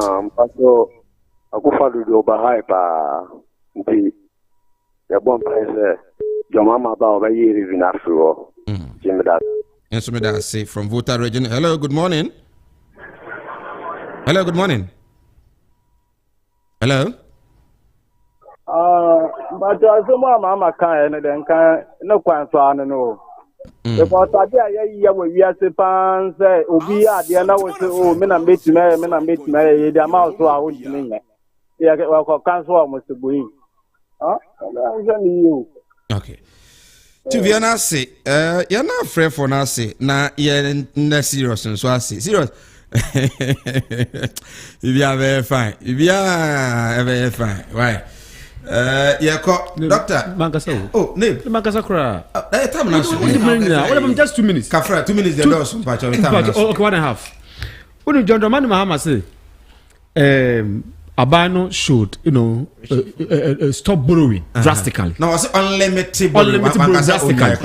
Very good. That's not a good advice. No, Uche, yes, it's a good advice. Exactly. But you, this same person, it's time and also buying to find ways and means of bringing revenue at their shape of mine. It doesn't create E-Levy. But you can create revenue by blocking leakages. Oh, please. Mobile leakage blockade. Okay. Moko Senchi.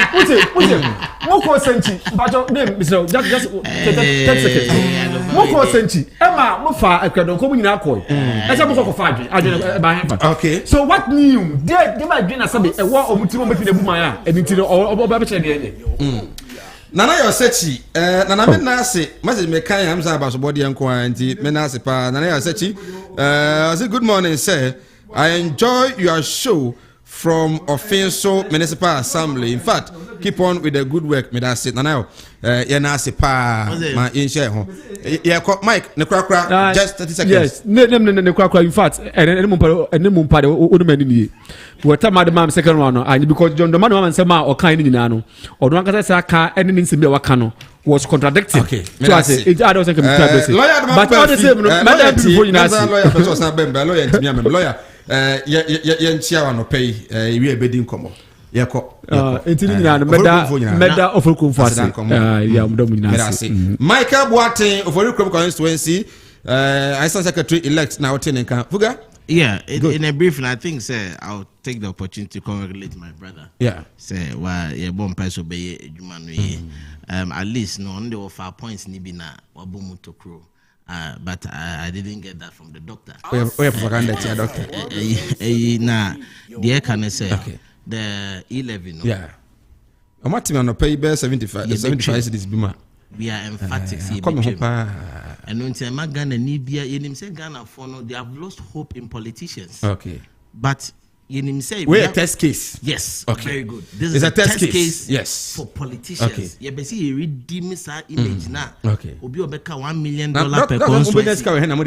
Oh, na say nyansa de nyankopon na de ma. No, my alternatives no. Say you try E-Levy mu, you be limit borrowing. Say the Mahama suggest no. But you ba when you be ya, you be to sika dia go. Come and read the alternative. Okay.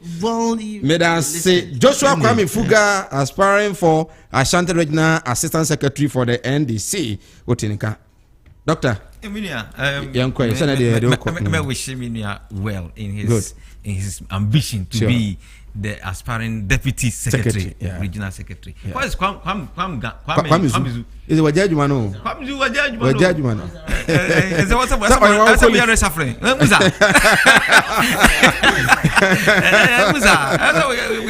That's interesting. Okay, fine. The way can I say? Let me say Asanteman raise issues now. Former President Kaya, but exactly the issues now raising here. Okay. Because we heard when you MPP ni Kaya, or no so not already, but they all come to my point. Okay. So there were inconsistencies. I'm fan one by one, but in general, no, you have revenue side. So we'll say, we'll say, you limited borrowing. You sign E-Levy revenue by back country. Na sika bang and how they run the country. Okay. You didn't show us. These are many questions. We will continue asking Ghanaian politicians. Now, after yet me asking for answers to that. But if you're a journalist this morning, a very good morning wherever you are. Continue with the good works. But I know say unyamenwano. So I'm boy and hobby. Me didn't say Mike. You may know Augustina and I say my my it me at the Ebre War. And that's all here, live on Fast TV, you know, live on Asanteman 107.3. I'm here watching now. The best in Asia, yeah, crowd.